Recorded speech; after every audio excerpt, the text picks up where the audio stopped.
Hey, go ahead. Now we Okay. go. Okay. All right. Well, Habaragani, what's the news? Welcome everyone to this afternoon's broadcast with the New Africa Network. We're reporting from the United States today. We have Bishop Williams and we have Brother Imani Jean Paul reporting in from Ethiopia. And we have a very special guest that we invited to the program today, Mr. Mark uh, uh, from Washington, D.C. And we're here to I think we got a guy coming in right now. Hold on for a second. I just submitted him in. And we're here to talk a little bit about today. We're supposed to have Dr. Fasia Habatamarin.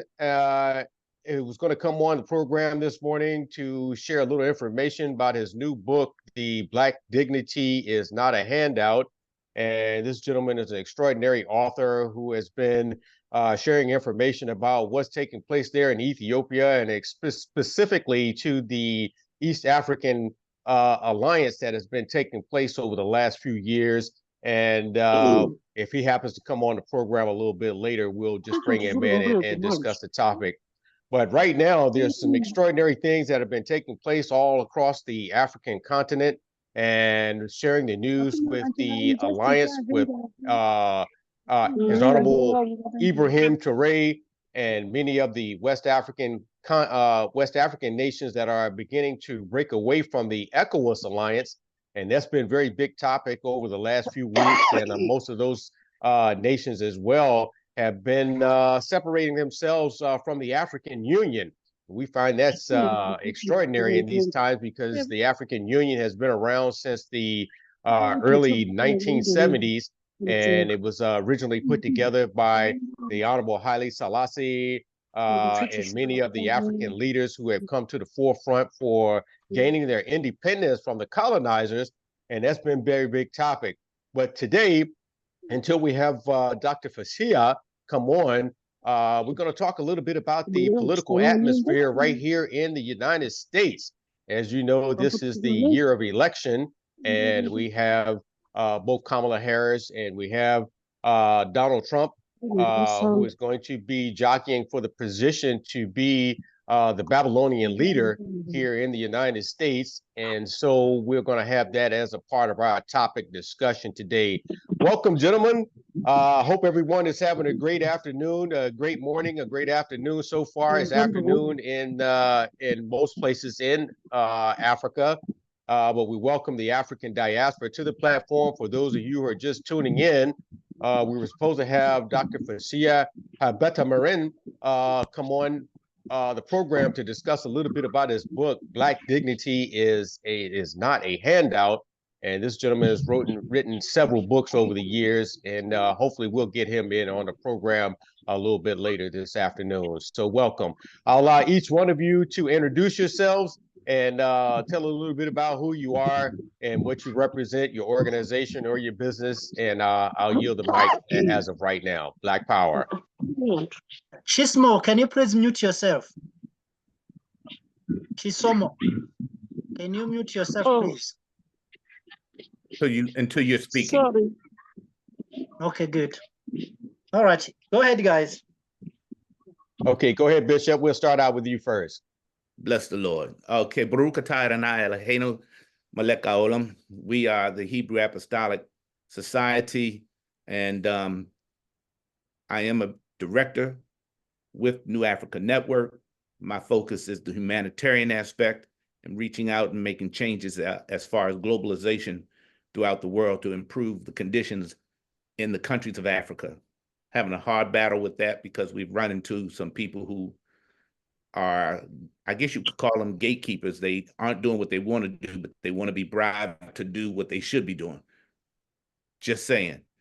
And I don't subscribe to that. So, but we're an active international organization, and our focus is to bring people into a knowledge of how to improve their life condition as we also walk into the light. That's what's up, Black Power. One love. All right, next up we have, let's see here. We have Brother Mark from Washington, D.C. good afternoon or good morning, depending upon where you are, I suppose. I'm a independent contractor living in America under these rules and things that everybody has to do. Just trying to learn from the brothers that have better knowledge than me. Thanks for letting me join. Amen. Black Power. Next up, we have Brother Chismo, Sister Chismo, ain't it? Sister Chismo. Hello. Mambo. Yeah, my name is Hello. Yeah, my name is Chisomo. I'm listening from Malawi, Africa. Where Great to I am listening from Malawi, Africa, Southern Africa. Sour. Malawi. welcome, Malawi. sister. I'm sitting by the lakeside, Lake Malawi. So And what just is- coming in. And what is your business or organization? I am retiring to Africa, just campaigning for campaign to retire to Africa, return back home to retire. So that's and I'm interested in the issue about Black people and handouts, because it's happening a lot and it's a bit annoying. Well, Yeah. welcome to the program, sister. Glad to have you here. Thank you. Thank you. Okay, well, anyway, we were waiting for Dr. Facia Habib Marina to come on to the program this morning. And the gentleman was supposed to come on to share a little information about his new book that's being presented. The Black Dignity is Not a Handout. And the gentleman has written several other books over the years, and we were going to get him to share a little insight about what the new book consists of. But meanwhile, we'll be talking a little bit about some of the things that are taking place in our Black communities, whether you're in the African diaspora or whether you're on the continent of Africa. We're here to bridge the gap between brothers and sisters who are looking to empower themselves. We are here to uplift one another, and we're also here to discuss both politics and economics, which has been an extraordinary topic of what we've been discussing over the last few years, as we are putting ourselves in position to unite our brothers and sisters for a common cause, which has to do with the independence and being more self-determined.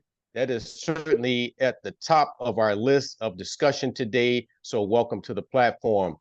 Right now, it is approximately 11:21 here in the United States, and we have various times on the African continent where our brothers and sisters are still continuing to chime in. So as they come into the platform this afternoon, we'll have them introduce themselves as we go along in the discussion today. But right now, the very hot topic that we've been having here in the United States, of course, this is the year of election, and we have Kamala Harris, and we have former Joe Biden, who is just still somewhat have his hat still in the background in the arena, and then we have Donald Trump, the former president of the United States, who is trying to make a comeback. So on the back of that, how are you guys feeling about the new election year, and how do you see this will be affecting you and your common cause in this year's election? And I'll yield the mic. Before you do that, let's give one, because you missed one speaker, and that's the president of the New African Network, and he does not get the privilege to be quiet. Okay, that's what's up. Go ahead, Brother Amani, introduce yourself and tell us a little bit about who you are and your background. Black Power. Thank you so much. Anyways, I hope you can hear me very well. My connection is not good. I think.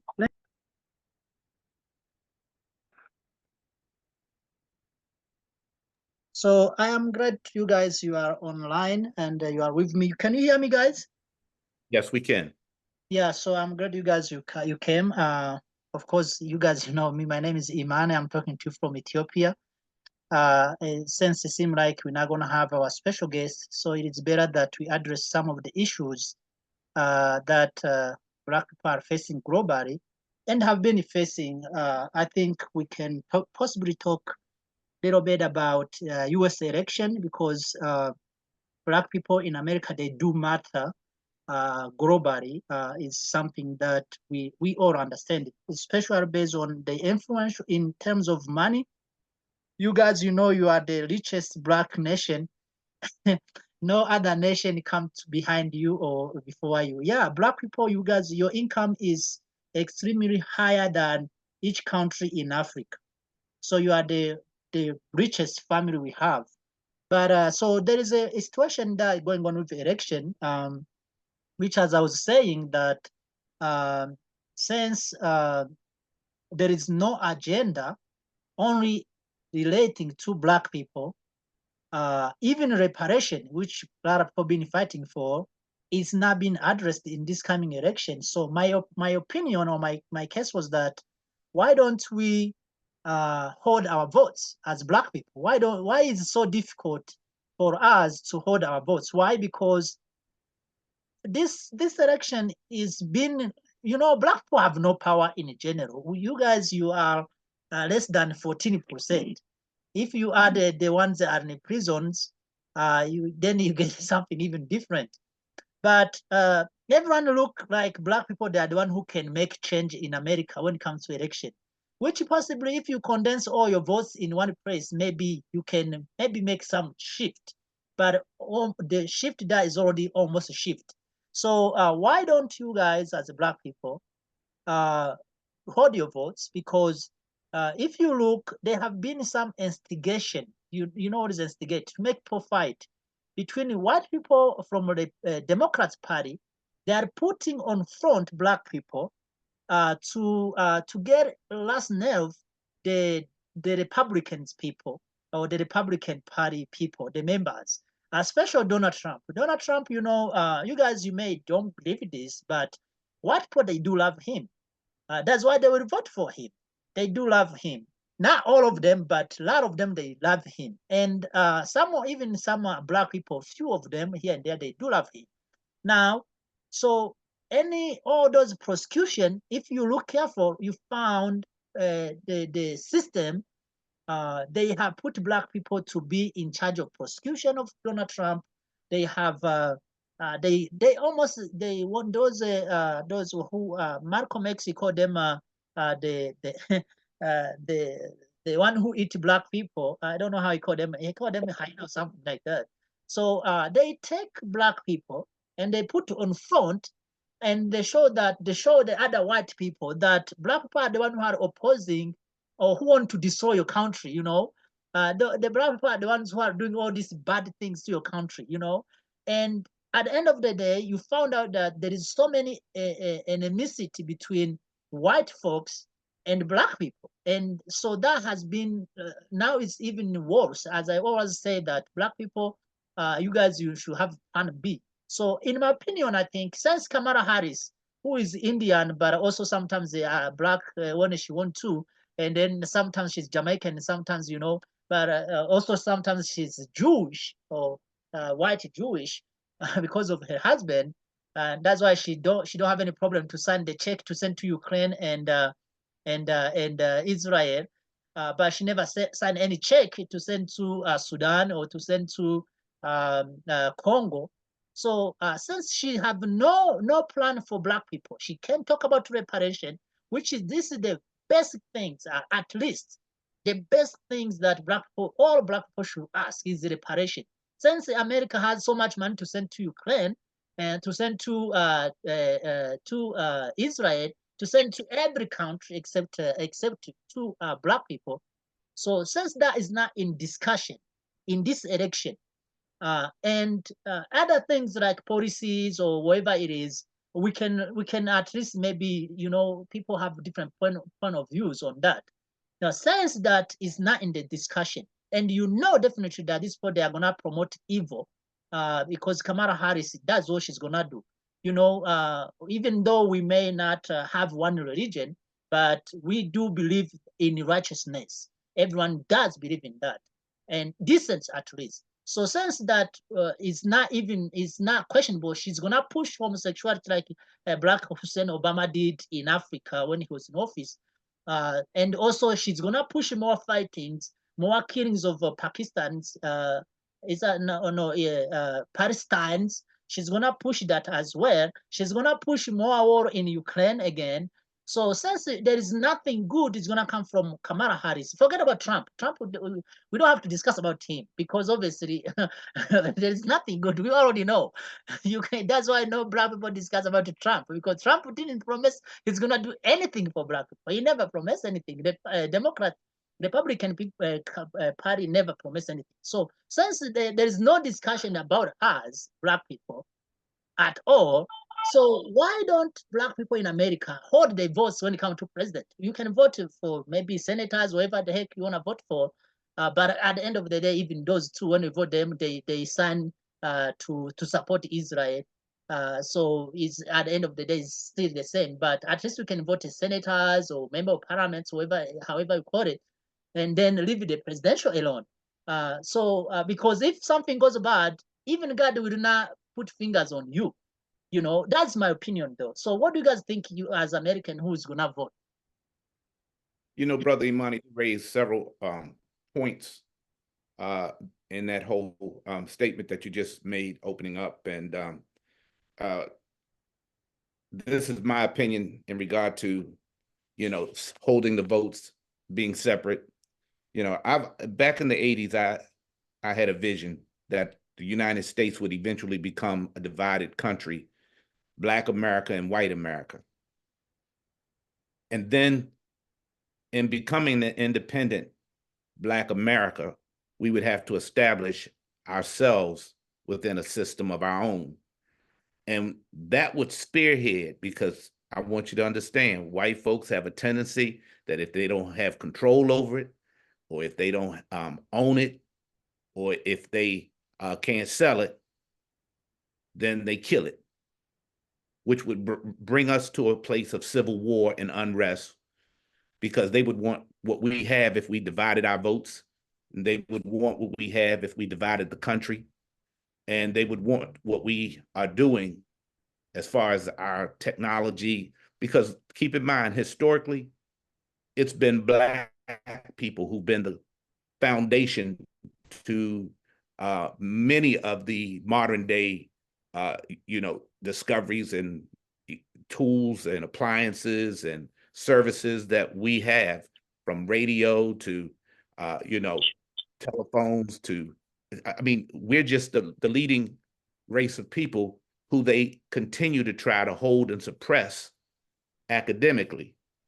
And yet, technologically, because it's in us, it's in our blood, it's in our DNA, the wisdom that Yahweh has given to us as a people, we always find a way to rise up above.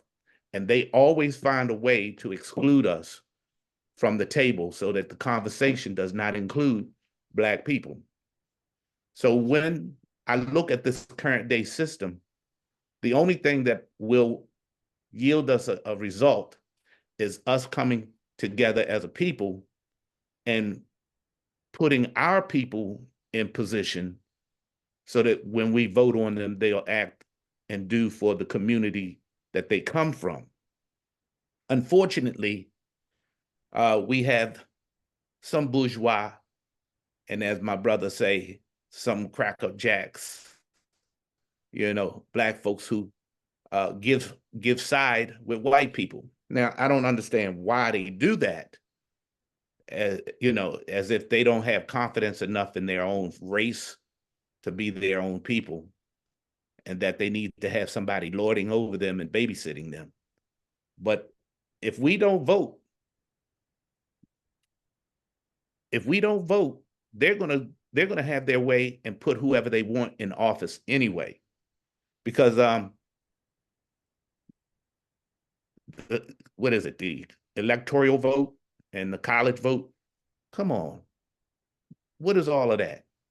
You know, that's just a way for them to create a new paradigm so that they can have the edge in saying, well, he had the most votes, yeah, but he had more electoral votes, which meant that from state to state they had a greater value, so therefore he won the election. No. So if we don't vote, we're giving them the opportunity to say, well, Black folks didn't vote. And really, we're glad, because now we put our candidate in the office without any resistance and without any comments. And we already know Trump holds a stronghold over many hate groups, you know, many politically questionable groups. I mean, come on, this brother has ties to Putin, and Putin is watching this year's election very close, because if Trump gets into office, there's going to be a relationship with Russia, and it's going to be an open relationship. And then on top of that, Trump is more interested in turning the system into a monarchical leadership, where once he's in office, he will work to change the statutes of the law little by little to dumb down the people that are voting, so that his family become like the queen. His son becomes the next leader, and he'll have it written so that he can appoint it. So, yeah, you know, Sister Harris, Camilla, she's got a lot of issues, but I would rather keep the known liar out of office than to worry about how many different cultures and races she comes from. Let's see what she's willing to do, and then let's hold her accountable as, quote unquote, a Black, Indian, Asian, what other race she has it with her. And as a woman, let's hold her accountable in that regard to see how she handles and how she does, you know, world politics, how she does politics at home in general for people of color, and to begin to set some mediation into place so that everybody is not guilty before they're charged, but they're innocent before they're charged, so that they can have an opportunity to stand for themselves, to speak up and prove they're innocent. If Kamala Harris gets into office, some people say we won't have that opportunity. Some people say she's going to undo and open the borders to all the Indian people that's, you know, a part of her family. I don't know, but I do know if she gets into office, one of my focuses is to get an open air so that the United States is held accountable for all the visas that have been denied, you know, and the money that's been stolen. Because at the end of the day, just as many African nations deserve to come and be a part of the American experience as all those European nations, those Asian nations. And we need to be in a position to do it. Now, Trump gets into office, his thing is focusing on the borders, a wall, and the Mexicans. And in his mouth, coming out of his mouth, everybody is a sex offender, a criminal, a rapist, a drug addict. Honestly, to me, that sounds like the pot calling the kettle black.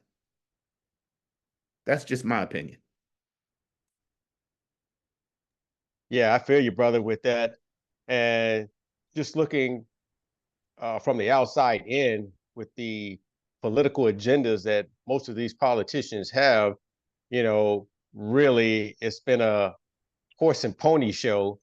Mm-hmm. And a lot of that, you know, throughout the centuries, our ancestors have been voting for those individuals in which they coined the lesser of two evils. So that's always been a challenge and a question for the Black community here in the United States. Who do we vote for that's going to be more beneficial to some of the needs that we have as a collective group of people? As Brother Monty stated earlier in this conversation, we are a $3 trillion, the Black community here in the United States has a $3 trillion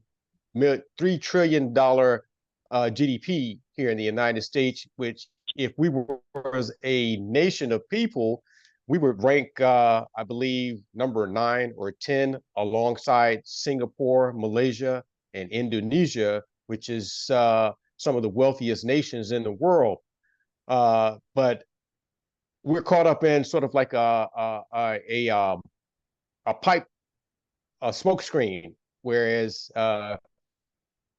they need us when they need, they don't need us, they don't bother to reach out to us. We only see these folks most of the time during election years. But meanwhile, you know, some of the big conversations that have been coming up with both we Black people here in America and also on the continent, how do we obtain reparations for some of the atrocities that our ancestors have gone through, which now in today's time has a big effect on the Black community, both politically and economically. Whereas some of the things that Dr. Martin Luther King and also our brother Malcolm, dear brother Malcolm X, talked about when they were here living amongst us is that the disenfranchisement of how we're treated in a nation in which we have been taxpayers for so many years, over 250 years now, and especially since the abolishment of Jim Crow, our Black tax dollars have been going into everyone else's pockets except us, we Black people.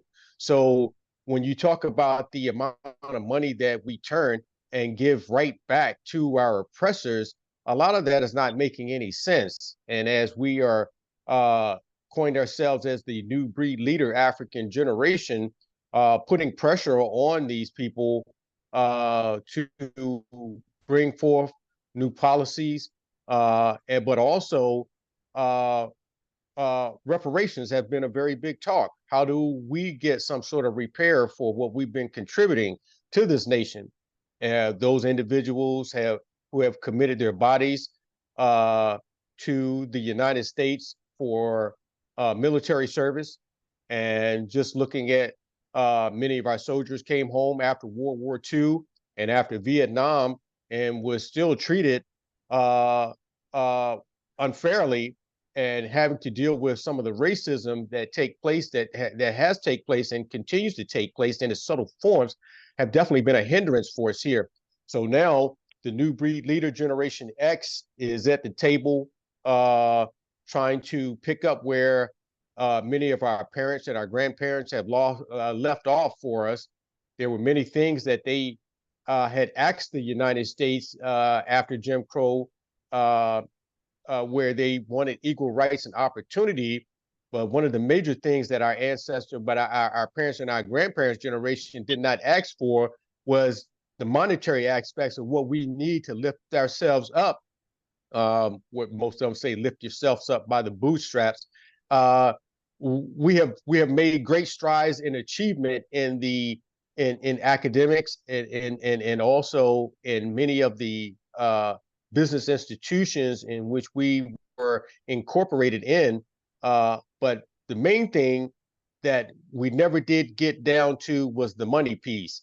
And this has been the big discussion that we've been having all throughout the African diaspora, and including those nations who were affected by colonization on the continent of Africa. How do we get compensated for the destruction that had taken place by the Europeans and the Arabs, and some parts of it is the Asians as well? But when we speak about the relationship that the United States has had with Russia, and looking at some of the political backing as well as economic monetary backing that Russia has been giving many of the African nations, especially you talk about in the Francophone nations, for them to gain more independence away from the oppressive nations, the imperialist nations. You know, how do we continue to maneuver? And that's all a part about playing chess as well. You know, we Black people, we're very smart and we're very creative, but I think at some point in time, we would need to really sit down and talk about revolution, because we all know that we can continue to talk until we blue in the face, but our oppressors only understand one thing, and that is putting pressure on from both the monetary aspect as well as physical revolution. So how do we deal and go forward with some of the things that we feel that we need to put ourselves in position for, trying to gain more independence and being more political savvy on the global scale? You know, what is our mission? And that's something that our generation is now bringing to the table.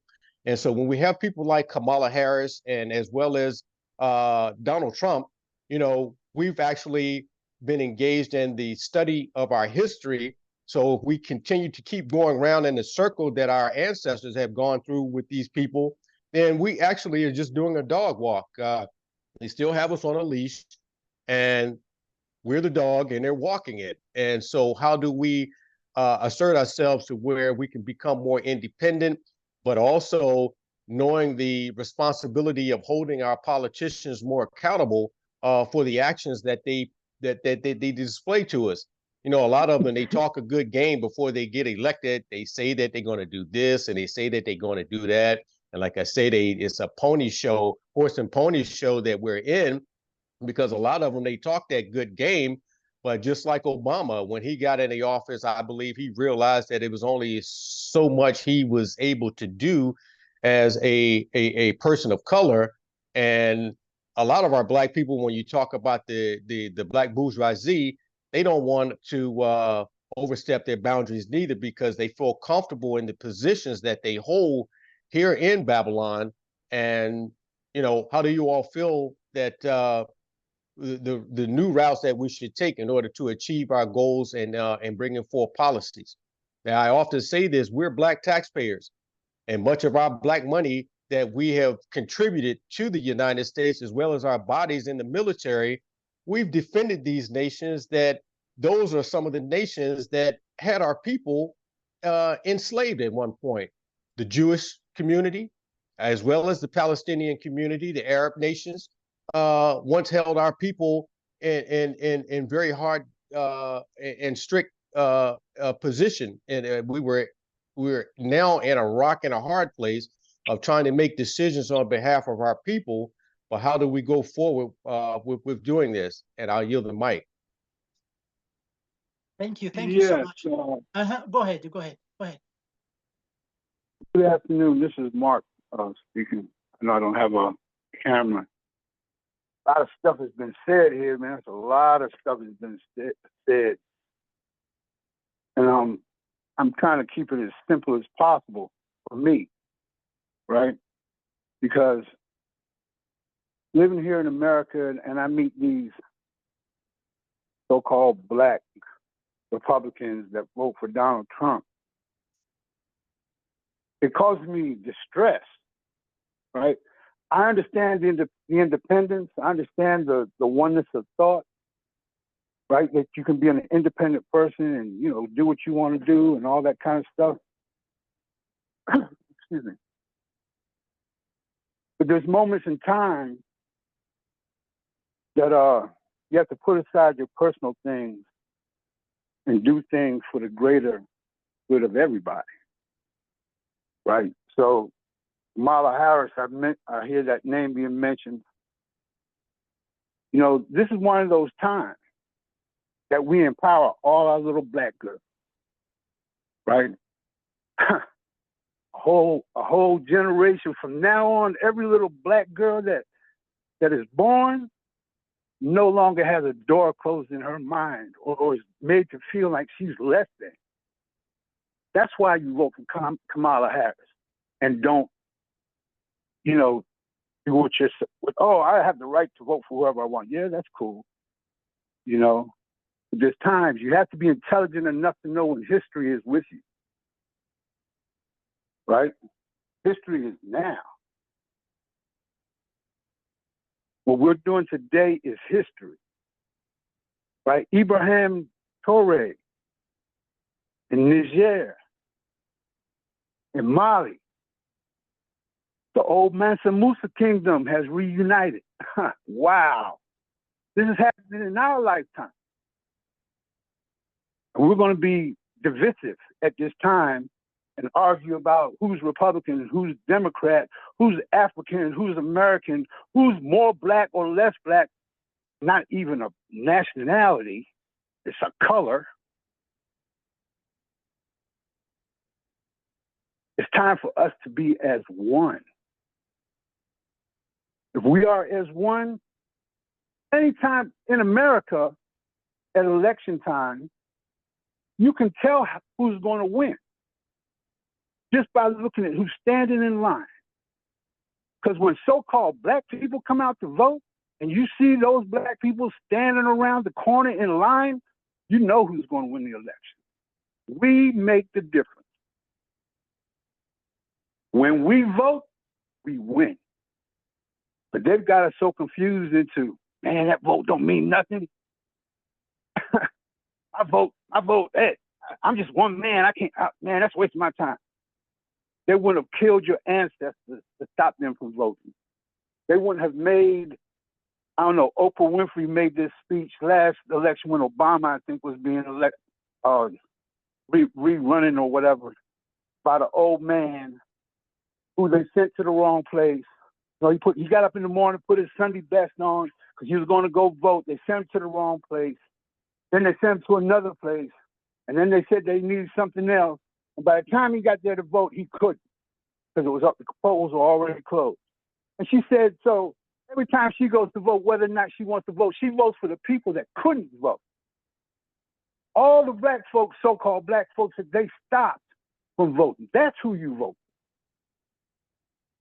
Put yourself aside. Thanks for letting me speak. One love. Let me answer those questions, starting from Mr. Bishop William. Kamala Harris, she is vice president now. And she is also president because according to what happened last time, it seemed like Joe Biden is no longer a president. Because obviously that's why they did not officially remove him from being president, but they did not want him to campaign to be the next president for this coming election. So that means obviously she's the one who's making decisions. So whatever you want, why is she not doing it now? Why did she not do that in the past 3 years? That's number one. So you say we have to judge someone based on what they do. You should judge her now. She's the president. She's signing a check to go to Ukraine. She's not signing your reparation. You should be angry for that. That's for you. Now, when it comes to Trump, Trump was a president in the past 4 years. You know, what did he do? What do you think he's going to do now is different with what he did? It's going to be the same thing. So the past, I think this is going to go to the last, I think he said, what was his name? The last one who speak? He's going to go to him as well. He said that when the black people line up to vote, we vote and we win. You've been winning for the past 100 years, voting. Show me the change. How many percentage of black young men are in prison today? On Biden, they were in prison. On Trump, they were in prison. On Obama, they're in prison. What kind of win are you talking about? That's right. And you talk about 14%.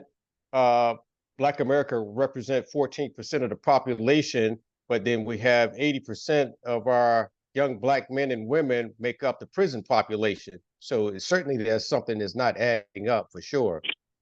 Absolutely. But how do you change that? Because you guys, you fail again. Who said that? I think it's Marcos Garvey or Malcolm X. If you organize little, you get little done.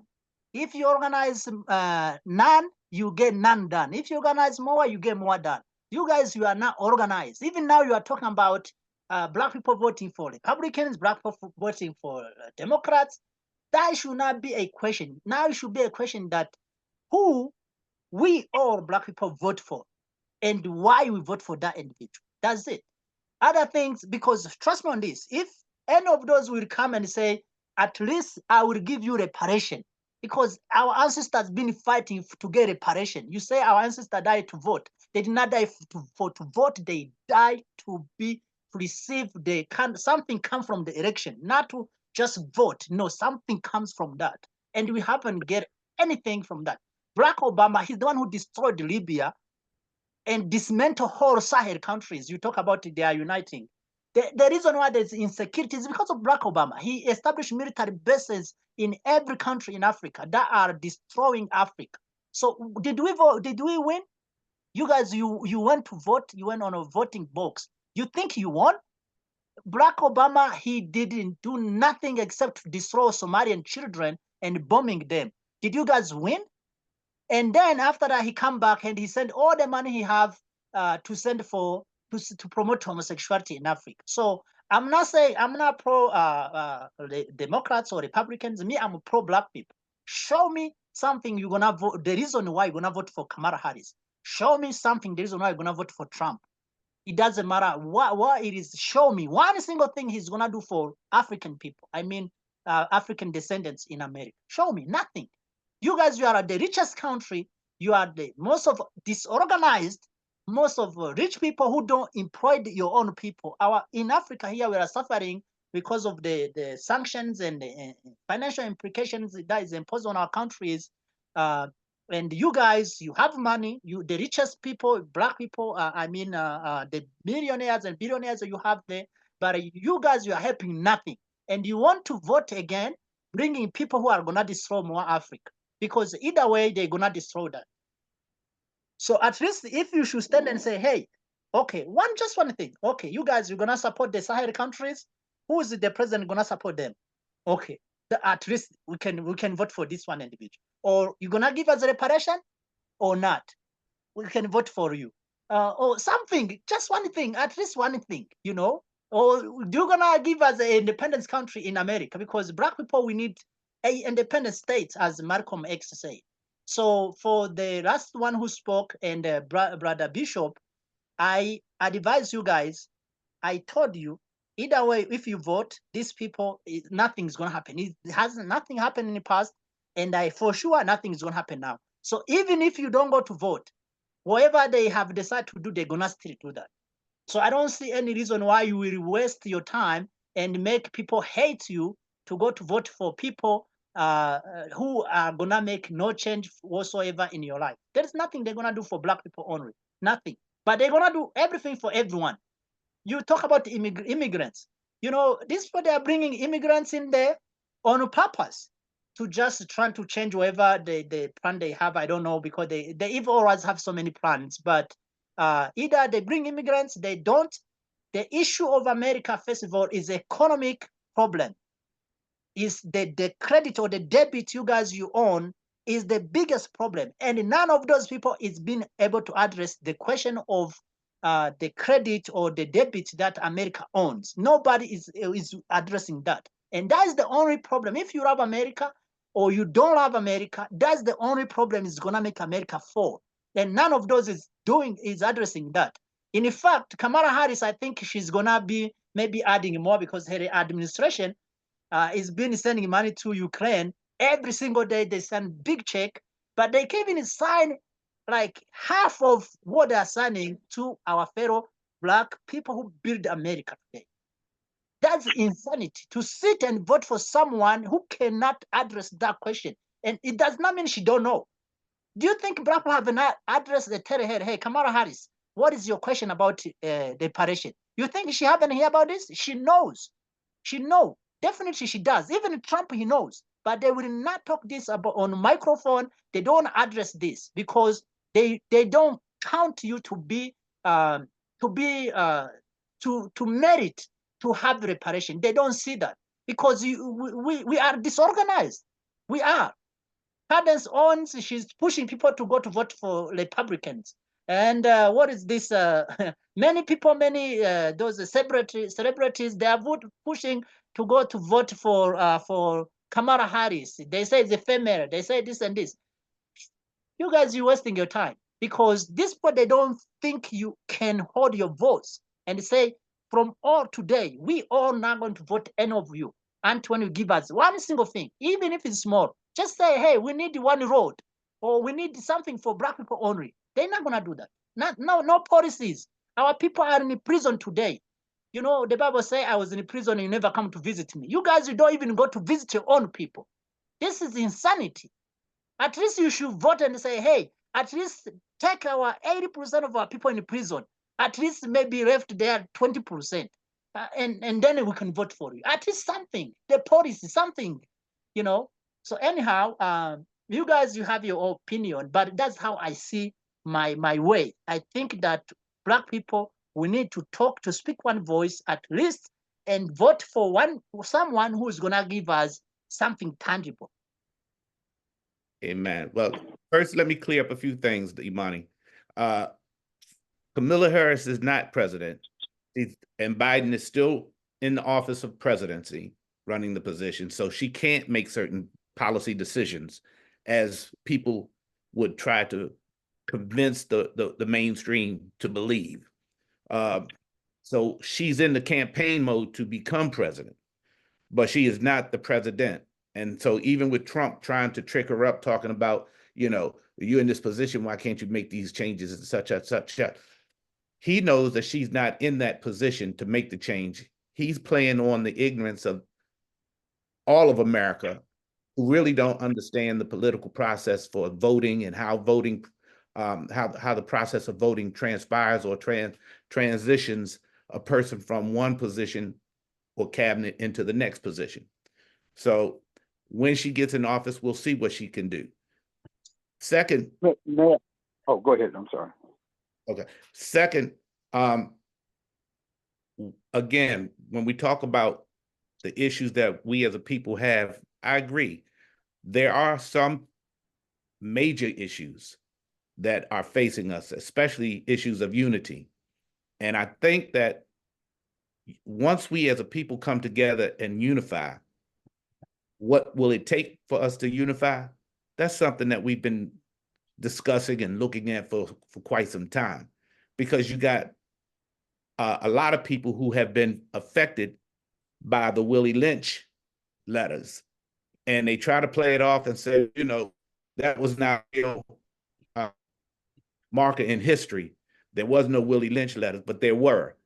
And the psychology behind the Willie Lynch was to divide people of color against people of color, the field nigger against the house nigger.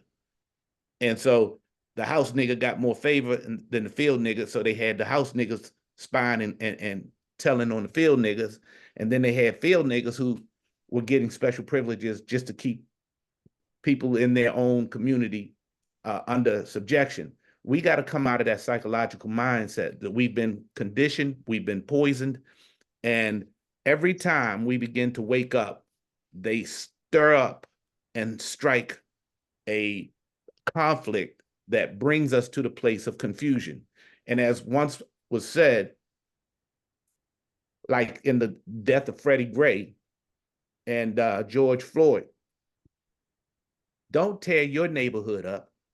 Don't destroy your houses and your businesses and your stores, because that's counterproductive. Seek the root of the problem and deal with the root of the problem. That's just like a doctor saying, hey, look, I see you have sniffles, a slight fever and a temperature, so we're going to treat the sniffles and the fever, but you're not getting to the root of what caused the problem in the first place. So that's the issue right there. How do we reunite the people of the African diaspora that are here, which we call post-slave generation, to unite and see that just because they give you a few trinkets don't mean that you're favored on their list. Just because you get a chance to sleep with the white man or the white woman gets to sleep with the black man don't mean that they want us to commingle and exist. Don't take that candy thinking that they favor you, because that candy is laced with poison. And at the end of the day, you sucking on poison and you're slowly but surely killing yourself. And so when you slowly kill yourself, nobody is going to sit back and say, he had the option to not take the candy, but they're going to look at it from the perspective that greed and lust was the foundation by which the candy impacted him and his health. So when we look at the voting rights, when we look at the condition of our people, when we look at, the condition of when we look at, okay, when you look at these issues are deep rooted from the grassroots paradigm up to now. And again, you're right. Like Frederick Douglass said, there's strength in power in numbers. There's strength in numbers. So if there's strength in numbers, and the only time I've ever seen us come together with strength in numbers was when Farrakhan hosted the Million Man March, and I seen people from all over. And then even then, the white counterparts wanted to downplay the fact that we were able to assemble in peace with an agenda and there was 1 million present. They was always trying to downplay that no, 1 million people didn't show up. The bottom line is, even if you were able to count 1 million plus, what came out of it? Where, you know, because that's where we have to look at who we are, what we are, and what we're doing. You know, because from that point on, some things started, but then they fizzled out. Why did they fizzle out? I'm over in Africa, and one of the things that I'm insisting is that stop begging the U.S. and those people that, like myself, who come in and connect with you to pay your burial expenses, to pay your school fees, to pay your repairs on your homes. Learn how to be self-independent and financially astute so that you can handle your business. You know, eventually you're going to die. Why aren't you setting something aside? You don't have to put it in, you know, even though you may not have an insurance company that deals with an insurance policy for when your people die, but at least have enough common decency to begin to put something aside.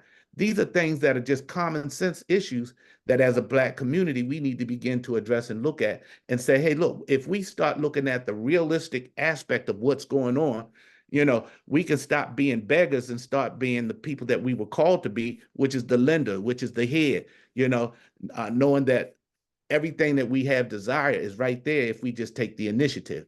So voting is our voice. Voting is our chance to put people in office. Now, granted, everybody that comes into office will not be the ideal candidate. And because the candidacy that's being presented as the potential for a president, they got to appeal to a vast majority of different people. Now, I'm not an LGBTQIA apostolic, you know, alphabet person. And you'll know, I always tell people, if it can't produce, it's not of Yahweh, because Yahweh is a creator. And if you can't produce with 2 men and you can't produce with 2 women, then it's an abomination. It's a lie. So, but if you got to go and appease that community to get the vote so that you can come into office, you do what you got to do. Now, I don't stand for Obama's decision to put that community and give them the rights, you know, because little does anybody know that he's I think it's the second or the third cousin to the Bushes through his wife. Well, not his wife, through his mother's side, because his mother was white and his father comes from Kenya, right over there where you are. And so when we look at this, it comes all the way back down to why we can't come together and unify, because everybody got an agenda. Everybody's on a mission that they think that they're doing some good or making an impact or a difference. And like I said, if we as Black people unify, and like you were talking about, hold our votes, man, and then we begin to vote for our candidacy and say, we're creating a civil uprising because the government that exists currently right now does not represent us as a people.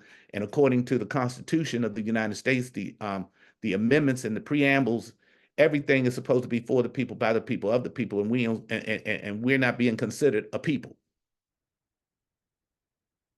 So until we come together, until we find a common ground to stand on, to fight for, and here's something else I want to just shoot out there, Imani. Most people don't take action until the struggle is right there in their backyard. You know, everybody sits back and watch what's going on the boob tube or on the radio listening, you know, but unless I get uncomfortable because of the situation, I'm not taking action. That's a bad mindset. Suppose the people didn't uproar when Freddie Gray was killed, when George Floyd was killed, when so many other people who died at the hands of police officers, you know, were killed. Suppose that we didn't. Now, here's the thing. We need to get to a politician who's going to pass a law that says we hold police officers accountable for their action, and that uniform does not mean you have privilege to kill who you want to kill. What do you think of that? Right, for sure. And we've continued to see these atrocities continue to take place pretty much every day of our lives. You know, you turn on the news somewhere in this country, Babylonian nation, and you see Black people still being cut down in a genocide mode. And so we're not that far from how the Palestinians are being treated, just based on that the United States want to coin itself as a place of democracy and has civil rights and protection in place. But we all know that this is a smokescreen that they're pulling on the people, and they've been pulling this on the world like there's some right that like this is a righteous nation, but we have not seen that take place. Just like the folks in Israel, they call themselves the Jews of Israel today, the fake Jews, they call themselves a holy people, but then you see what they're carrying out on the Palestinian folks, which does not have anything connected to what they claim to be. And with this Babylonian nation that we're staying in, and the amount of contributions that we have seen this country towards its development. This is the richest nation in the world right now, outside of maybe Israel now is the richest nation in the world. But prior to that, this nation was built on the blood, sweat, and tears of the Black man and the Black woman. You know, this country got over 200-300-year head start, labor-free nation in which the Black people of this nation was the ones that was able to prop this nation up to the pedestal in which it's on now. You know, anyone that could get 300-400 years worth of free labor could come up very easily. That's like me and you. If we know that we can get up every morning and have 30 individuals get up and go to work for us and bring that cash home, you could easily come up real easy overnight. And that's what this nation has done. But when we talk about accountability and we talk about the reparations piece, this is where all this comes into play, because after and before Jim Crow, after the Civil War, our ancestors was promised to be given some type of monetary compensation so that they could pull themselves up by the bootstraps. But how can you tell slaves that could hardly read or write that they would know what their rights consist of? And so now that we are a new breed leader generation coming into play, asking these questions, and how can we get compensated for something that our ancestors did not get compensation for? This has become a real political struggle for us here in Black communities. It's not just the Black community here in the United States, but when you go look at the Haitian Revolution that took place, where they also was trying to gain their independence, they've been put under tremendous pressure through these colonizing nations for many years. And when you see some of the atrocities that are taking place in the nation of Haiti, it's a continuation of Babylonian tactics to keep those people there oppressed. One of the things that Haiti did not do was when they were fighting for their independence, one of the mistakes that they made was that they burnt down the assets and destroyed the asset-based model, which kept the nation running. They very well could have been a very powerful and political nation today. But one of the things that the slaves did was burn down the economic aspects of the country, and now they were forced to pay restitution to France because of this. And now we're sort of in the same position that our ancestors have been left with for many years ago. But to speak on the political aspects and speak on the economic aspects, both work hand in hand. And we must realize as a people, by being divided across the lines of both politics, the being Republican and being Democrat, this has put a tremendous strain on the progress of the Black community. But at the same time, too, the new breed leader African generation, we are very highly educated and very knowledgeable about the political aspects and as well as economics. And so now we've come to the table to say, yes, we know that such and such X, Y, and Z is not adding up, and how can we make the wrong right? And so when we're asking these questions for Babylon to come to the table to speak with us in these election times, we have not seen that take place as of yet. And Kamala Harris, as well as Barack Obama, they did not want to rattle the saber because, you know, they're the first of their kind to be able to take a political office. And they just didn't want to seem that, yeah, we're just doing stuff for black people, because they had to make these white people feel comfortable in the political agendas that we have. So this has been a complete struggle that we're continuing to have questions and move towards trying to get a solution. So, you know, we've talked about, you know, talking about this, going round and around in the circle, but I do feel that our generation is not going to tolerate the same type of political and economic struggles that our ancestors gone through, because we know better now. But, you know, we're making great strides. Go ahead. Can I Go just ahead, add on to what you're saying? Yeah, go ahead. Yeah, it seems like there might be a slight misconception of how the voting process works over here, right? Just because the president gets elected doesn't mean he has the power just to do whatever he wants to do. You know, I hear a lot of people say, well, Barack Obama was the president, he didn't do anything for black people, right? But you only can do a certain amount of things in that office. You need to have a broad coalition and get a lot of different other people to help you do things. Just because you're the president doesn't mean you just get to. That's what Donald Trump wants to be, a dictator. Just tell the government right. what's going to happen. But that's not how our system works here. It's a very complicated system. It's very nuanced, right? And it's very racist, right? So us black people over here, right? We're doing our best to fight that system, and we're doing a damn good job, because 50 years ago when I was born, there were no women in Congress, much less black women or people that were Arabic, or, you know, there were no gays in Congress. And whether you like gays or not, people are people, and they all deserve the same respect. Okay, well, where they go? Everything I have. Go ahead, Brother Jay. Go ahead. I didn't mean to go off. I'm sorry. That's all right. Yeah, that's what this platform is for. It's for a deep discussion, and that's what we do here on the New African Network. And Brother, yeah, you know, we have a Congressional Black Caucus that's supposed to be advocating on behalf of black communities here. But you see those folks, man, you know, most of them are baby boomers, and they come way before us. You know, we got a new insertion of black people that's a part of the Congressional Black Caucus, but they have not done one thing in office since they've been there. I know it's a bad check-in. Go ahead, brother. Repeat yourself.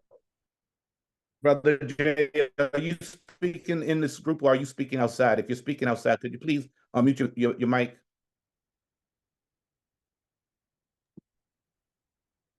Brother Abdul Jamal. All right, we have two newcomers come on the program this afternoon. We have Brother Abdul Jamal Lukman, and we have Brother Raza Lula, and we have Sir Zaps, who is on the line today. And gentlemen, feel free to introduce yourselves and tell us where you're located. Peace. This is Raza Lula right here in Philadelphia, aka Philadelphia, Pennsylvania, the city of brotherly Mug. Coming in live and direct. One love, Brother Imani over there in Addis Ababa, Brother Eugene down there in the SC, and everybody else wherever you be. One love. One love, brother. One love, brother.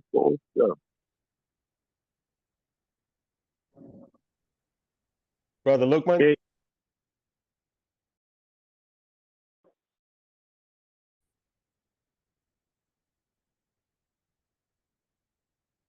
Brother Abdul Latif. All right, Sir Zaps. Hello, free to land. Okay. I'm trying to multitask. I'm picking up a friend at the Amtrak. Black Power, free to land.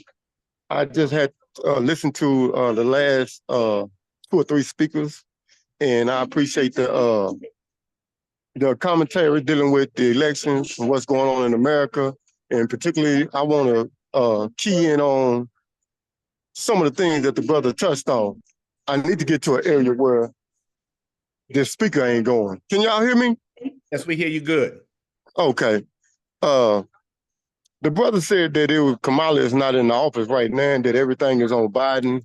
I understand Biden's the president, but she can speak as to what she's going to do, what her policy will be going forward. And she done had years that where she could have addressed or showed up and spoke on black issues and all that there, but she's been laying low, you know what I'm saying, and things of that nature. And so I don't buy that excuse that Biden is the president. You know, if I was Biden is making the policies for the government, but she can speak for herself and what her true values and feelings are. Now, she do that when it comes to everybody else. She's not afraid to step out there and speak her mind and say what she gonna do. But when it comes to black folks, she's quiet. And that's not good. You know, now moving on to the other issue about the black community and the disorganization, because we have a lot of plans and a lot of people done come out with proposals and blueprints for black liberation and all that. We can go all the way back to the first one with David Walker. You know, even David Walker's appeal would have worked if we implemented it to the fullest and was faithful to it. So whether we're going to talk about what Marcus Garvey did, what Elijah Muhammad did, what Claude Anderson did, what Amos Wilson did, all these plans and blueprints, any one of them will work. What Amari Abedeli at the Republic of New Africa did, it'll work. The thing is, we ain't got competent and dedicated brothers who will put these actions into play, into effect, and they want to continue to reinvent the wheel. And in addition to that, we have a lot of egos, big egos of what we want to call these organizations in America, like the Nation of Islam, the NAACP, the New Reverend Action, National Action Network, the Urban League, and everything going on down the line. And these big organizations are what I call tribal organizations, and they got big egos, and they're not going to get out the way. You can't ignore them when you try to organize the mass or mass movement, and getting them together is a Herculean task. And so what that means is when Amari Abedeli put together his reparations proposal, first thing he said was this should be done by a Congress of black organizations. Now, that's similar to a black parliament and whatnot. But in order to do that, we need to have some organizers who can organize the organizers. Is that a unity issue, brother? Yes, we have to have, and right now ain't nobody organizing the organizers, right? And what I mean is, Jesse Jackson, organizer, Farrakhan, organizer, the head of the NAACP organizer, and all these organizations, these big giant organizations throughout the community that have control on the black mind in the communication airways. We need to do parliamentary democracy. Diplomacy. Parliamentary diplomacy to get all these organizations to sign on to some type of protocol on how they're gonna work together, you know, and then eventually get them into a parliamentary structure, a black parliamentary structure. You dig? Then, because right now we got over 100 organizations in the reparation movement, right? Alone, we got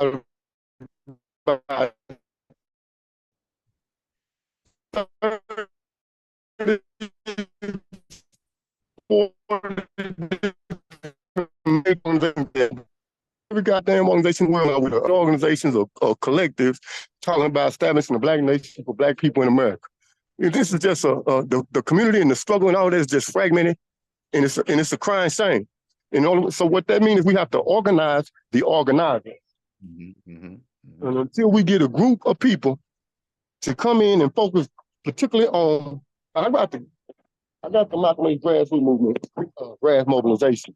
And that's one of the things I'm focusing on, the parliamentary, black parliament and parliamentary diplomacy. They're trying to get these organizations, the tribal chiefs, the big egos, because you can't to come together and be a part of a black parliament and sign on to protocols. Let's say, for example, like you got Nigeria and all the countries in Africa, most of them, they sign on to different protocols and conventions that they agree to abide by in settling their disputes, And arbitration. Nigeria just did one just recently to arbitrate a dispute it got with 2 other different countries.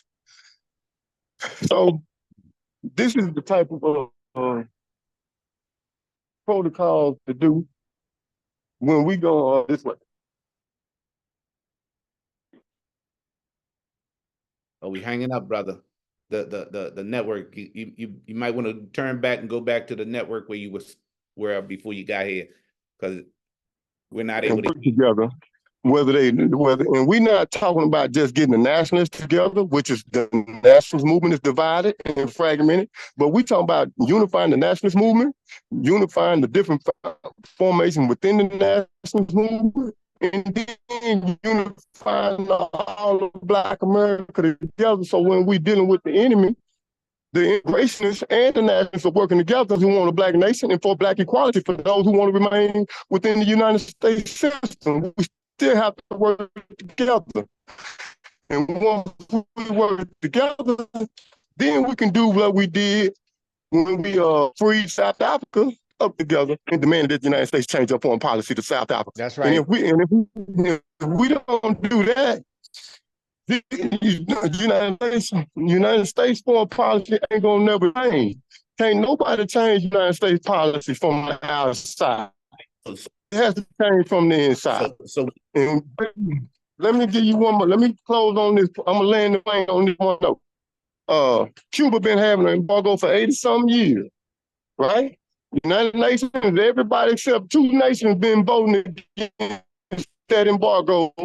The United States and Israel, and it's been powerless to change it. And then you got well, that's so that's so that we have to go something different for that. We have to African Americans working to influence United States foreign policy on South Africa. Okay, that's my point. Free the land. So let me ask you a question, Free the because land. I like what you were saying. And in that whole speech that you were given, that whole revelation of insight, I go right back to what I was saying from the very beginning, that unless we come to a place where we divide the country, because like my brother Imani was talking about, withholding the vote and being strong as a people to unite and solidify. Like you said, unity is an issue, and we need organizers to organize the organizers. So therefore, at the end of the day, we're talking about creating a separate structure within the United States that's primarily backed by Black political leadership and organizers who are going to separate themselves so that we become white America, Black America. Well, I don't think it's a thing of just becoming white America or Black America. With us being challenged with the issues of where do we stand at between both the Republican and the Democratic Party. When our ancestors was fighting for the right to vote, they did not fathom that to separate and maybe go on off to their own political party, similar to the South African Economic Freedom Fighters Organization, what they did, party, of giving a counterbalance. And I think that's something that we may have to get back towards.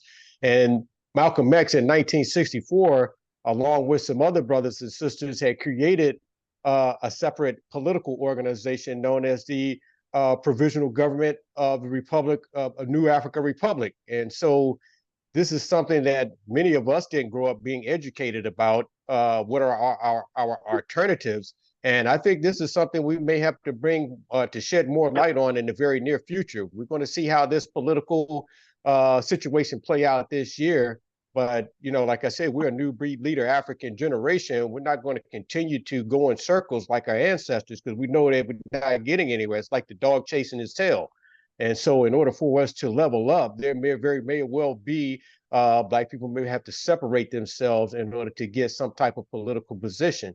Although we make up 14% of the population, we're looking at maybe a quarter of that consists of those who have recently migrated and have been integrated into the what's known as the Black or African American population, being here in Babylon. But many of those people who are even coming in as Black immigrants, it's only a small margin of Black immigrants that the United States even allow to come into this nation, as opposed to the Latino, the European, and also the Arab nations and Asian nations who come in here in abundance. Right now, we've been seeing a big influx of East Indians who they have allowed to come here to the nation. They are also a migrant nation that many of the politicians don't even discuss, but they're coming here. And when you have a person like Donald Trump come out the side of his neck about, yeah, those immigrants and those migrants that the United States do allow to come into this nation, they are a part of the economic system, but they also come here and they take up many of the job opportunities that should go to a share of the Black community. When you look at our overall population, 14%, then we should be demanding 14% of the job creation, job activity, the financial aspects of what this country consists of. But our political leaders that we have been electing, that have been in place, have not even addressed this issue. If you live in a community and say, like here in South Carolina or Charlotte, North Carolina, they have say 30% of the population is Black. And if the 30% these Black people are spending their tax dollars and their money and contributing to the well-being of that particular state, country, or even city, they should demand that, yes, we have a population of people here that should get a certain amount of jobs. But what's happening now with the economic measure, we've seen a lot of this has been coming to question in the political arena. And with the policies that are being put into place, we see ourselves as a part of a collective group of people that live here in the United States. But as an individual group, we must demand more for what we are contributing towards. And that is the well-being of our Black families, whether it's from education, whether it's economically, or whether it's judiciary. We should be able to demand that we get that certain percentage. And that's what we have not seen on the table as of yet. We speak about these policies that Donald Trump have in place, the 2025 measure, and it seems like they got this great big thick book about this thick where they're sharing his policies. We have not seen anything of the measure from either Joe Biden or Kamala Harris of what's the policies and the agendas consist of.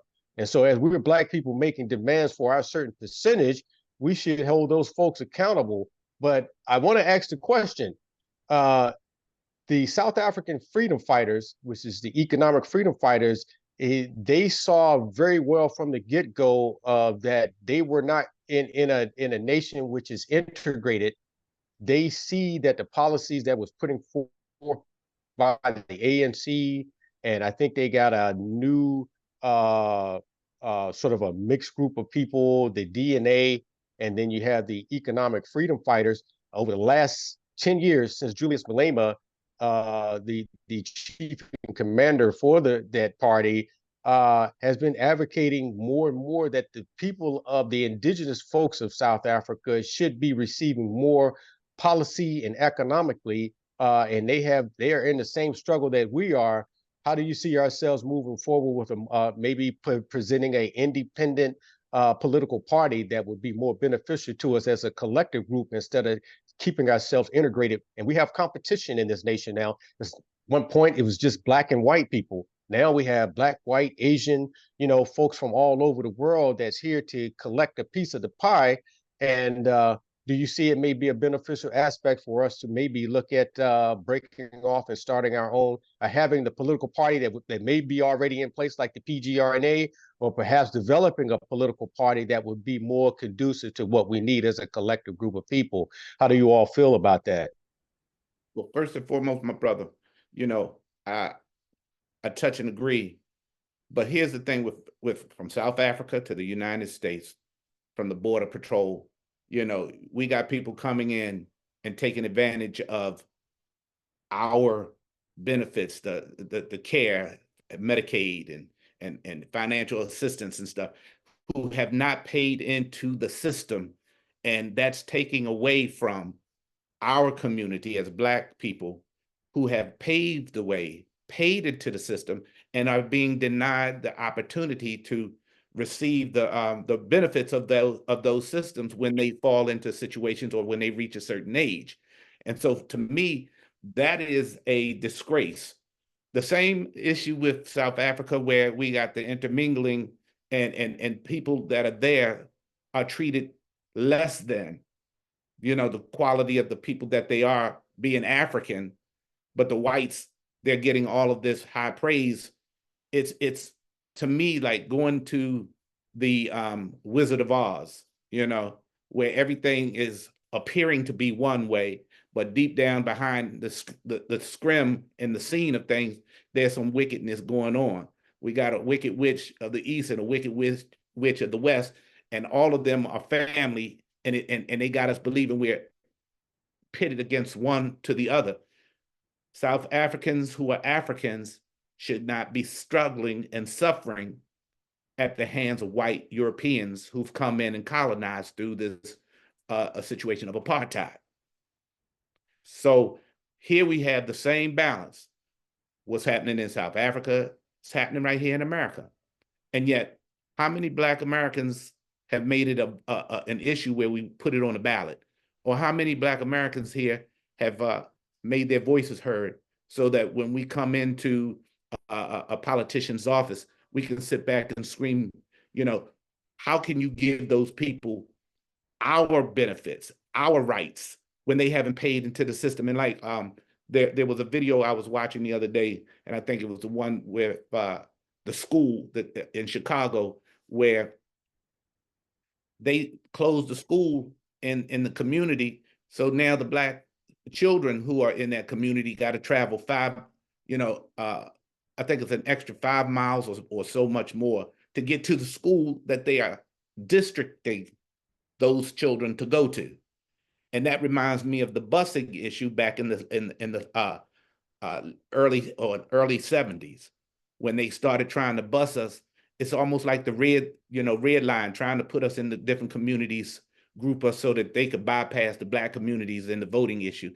And that's discrimination, hands down, all the way.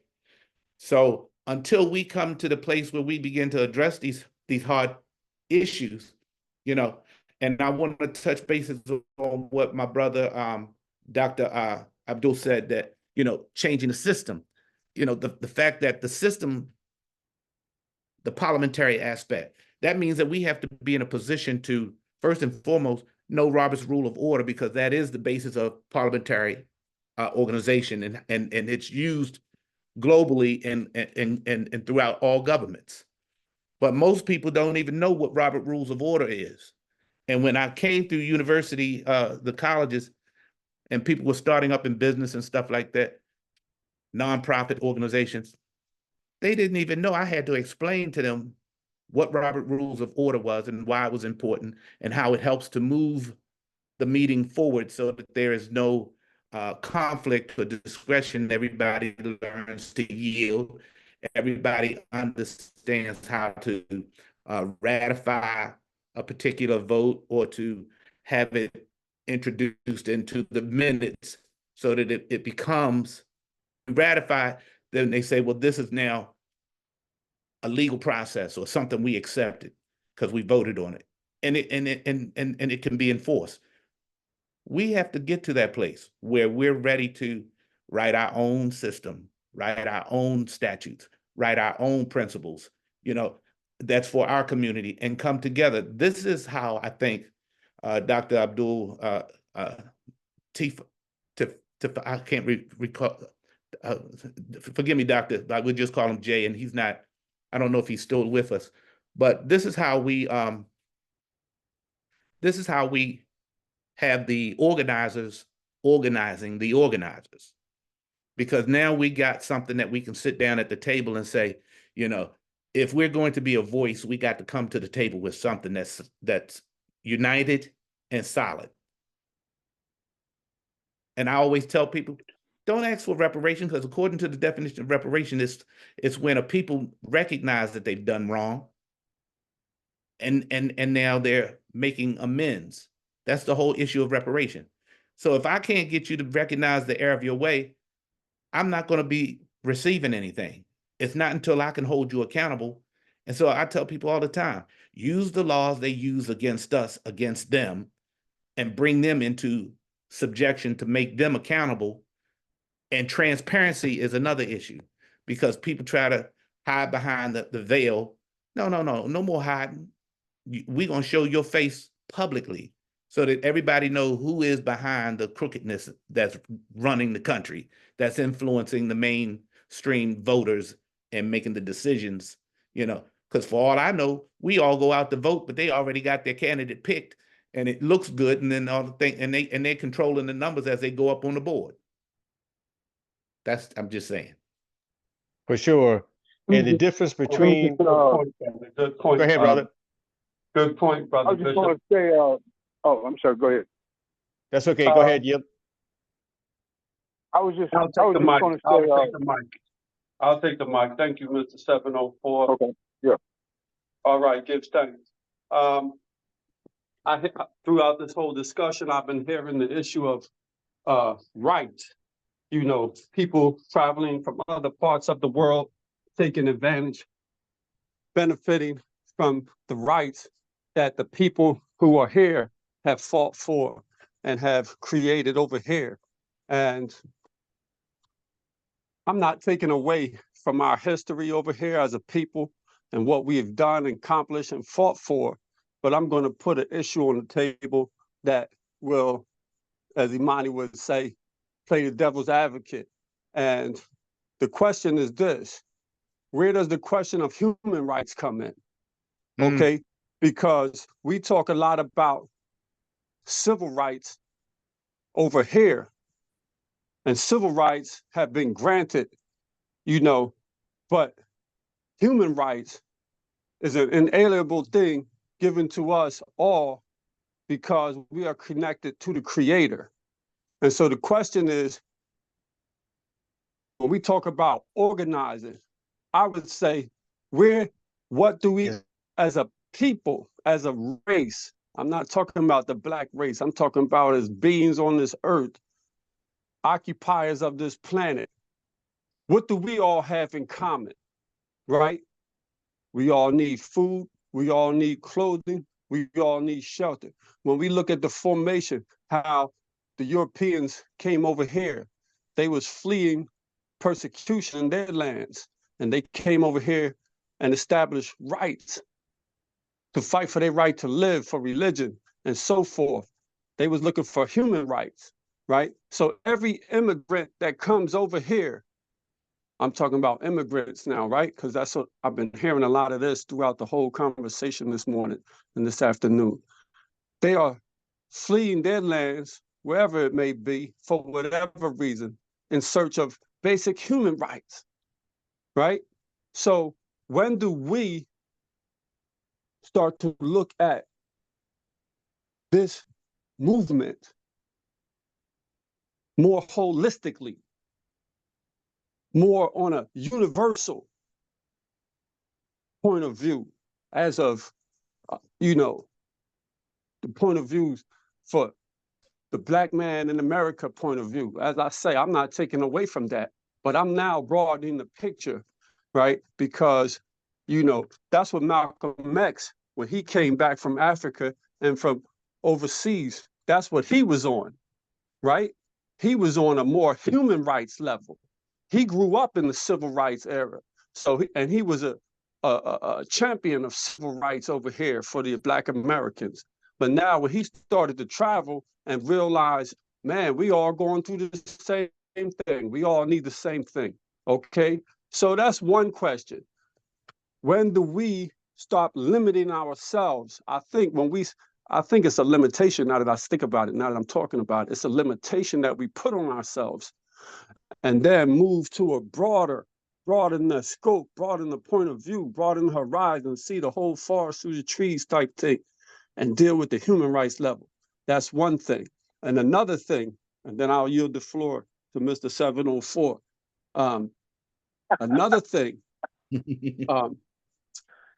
we talk about these presidents and these candidates and what they have done for Black people. There we go, limited in it again. But when we looking at it at a real holistic point of view, we have to realize no matter who the president is, what shade of his skin color is or her skin color might be, They are all of the same bloodline. The brother who was on here, I don't see his photo now, I don't see his avatar now that was speaking. He mentioned that Barack's mother is related to the Bush. We talking about bloodline. We have to remember that. They're all in the same bloodline. Kamala Harris, her bloodline over in India is connected to the same bloodline of the Europeans, right? Who came over here and formed this country. There's a bloodline that they are preserving, that they are maintaining, no matter what color it is, no matter what nation they represent. They all the kings of Europe are related. The czars of Asia, even the Khans over in China, the Wus and all of them, they all came from the same bloodline. They just, when they divided, it's like when they divided Africa, 18, whatever that date was, the Berlin Conference, right? Mm-hmm. They was all related. Okay, they did that when they spread out, and they said, all right, you go into Asia, and you take this, and you rule this, and you go into Europe, and you run this, and you go down in the Americas, and you run this. They all was in the same family, no matter what they look like, what their skin color look like. They got us fooled down here on this level, but they all won. Now I yield the floor. Thanks for your ears. You know what, Brother Roz? Okay, first I was the one that brought that up about the bloodline, but what you just said made me reflect on a piece of footage that deals with the Rockefellers and the financial situation and their Masonic creed that he has. And the thing is, you listen to this creed, you'll hear that they're speaking about how their motive, their agenda is to decimate everyone else. But those who are of that creed, those that are of that mindset, would be the benefactors, the recipients of the end work that we work so hard to achieve and accomplish. They would take it from us. I wish I could pull it up and share it with you, because it would blow your mind. It would blow your mind. And it's a 13-minute clip, 13-minute clip. But I would want to send it to everyone and let you see it for yourself. Because thank you for that, brother. I'd just like to say, the struggle continues, man. We all doing what we got to do. You know what I mean? What the guy was saying, I agree with him 100%. The human race is one people. That's right. We and in reality, who do we look to for the answers? I would look to the Black woman, man, because that's who we all come from. That's who has the answers. And when you listen to her, she's a oneness person, man. She doesn't discriminate. She doesn't do any of those things. But this society that we live in now is a male dominant society, and we've left the female behind.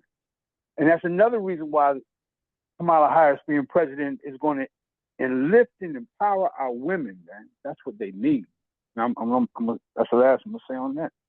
Now, when you speak to women, that's very important topic to discuss as well, because looking from a Afrocentric way of life, spirituality, as well as the relationship that the African man has always had with his woman, our Babylonian ways have kind of destroyed that relationship.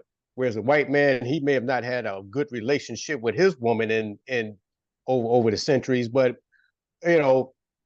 discrimination and mistreating our women certainly is something that we've inhabited from our oppressors, as far as the oppressed stages that we've all had to endure, both the Black man and the Black woman. And you look at how can we repair that, and can we continue to put ourselves in a position where it's okay to also to be separate and Black and build on the race stage of who we are as a people. Because what has happened is that we've been automatically integrated into a situation that we didn't choose for ourselves as Black people. And when you speak about the Willie Lynch theory, that is definitely something that we still have to grapple with today. You know, those individuals who have become brainwashed and have been systematically enhanced by just based on our struggle to survival, to survive on an oppressive system, having to adapt. But looking at the case where now we have a pretty big divide between both the Black men and the Black woman as well, because we even see that now in the election process where we're having discussions about the Black man feeling a certain way, not really seeing the plight of how Kamala could benefit us just based on, you know, whether she's a Black woman or a white woman, you know, the Black man having an independent thought of himself and saying, well, you know what, we don't feel that she may be a beneficial aspect to us as a Black collective.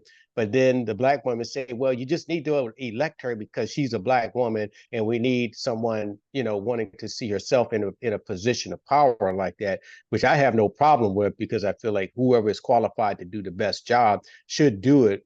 But then there is a struggle and question with that matter as well.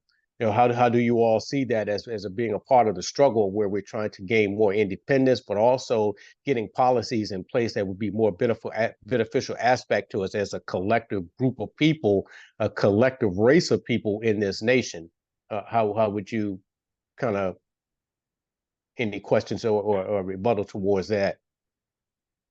No, I'm with you 100% on that. You know, we do need to formalize and establish a group who have a political, you know, awareness or association or knowledge of how things work to begin drafting out our own laws, our own statutes, our own principles, as we sit down and we agree, you know, for the benefit of what it would take to become a united people in the United States. You know, yeah, this is the United States, but it reminds me of that parable, the wheel in the middle of the wheel. We got to be that wheel in the middle of the bigger wheel. And that is that everything is running off of us. When do we come to the conscious awareness that we are the important center spoke, and we need to bring everything into alliance and bring it into subjection and start allowing the outer wheel to influence everyone, when it's us who are the inner wheels that are being denied and overlooked. For sure. And when you speak about political rights and human rights, as well as civil rights, that's been the center of what Black people have done for this nation.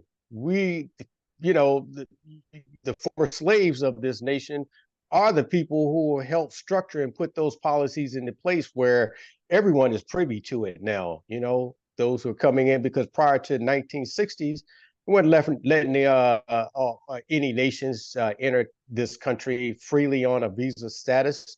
You know, you had to be of the ultimate elitist in order to be able to come here, some sort of diplomat or business person. But prior to that, you know, now we have people who are benefiting from the policies that Foundation Black America has put into place, which is not a bad thing, because they had to be put in place, because prior to that, there was no pressure being put on white European society, who governed all of the aspects of both politics and economics in this country. So there had to be an entity that was able to be put in place these policies and measures so that they can be held accountable. If it wasn't for Black America, slavery would still exist all over the world, pretty much. You know, if it wasn't for the Haitians, the Black people here in the West that was able to take recognition of that, but also helping Africa to free itself as well. So that now we get on the discussion of Pan-Africanism. You know, where does Pan-Africanism come into place now that we are integrated Black society? How do we, as a collective group of people, begin to put more pressure on these imperial political establishments that have stifled our growth? And, you know, we look into the aspects of, you know, we can't continue to keep pointing fingers.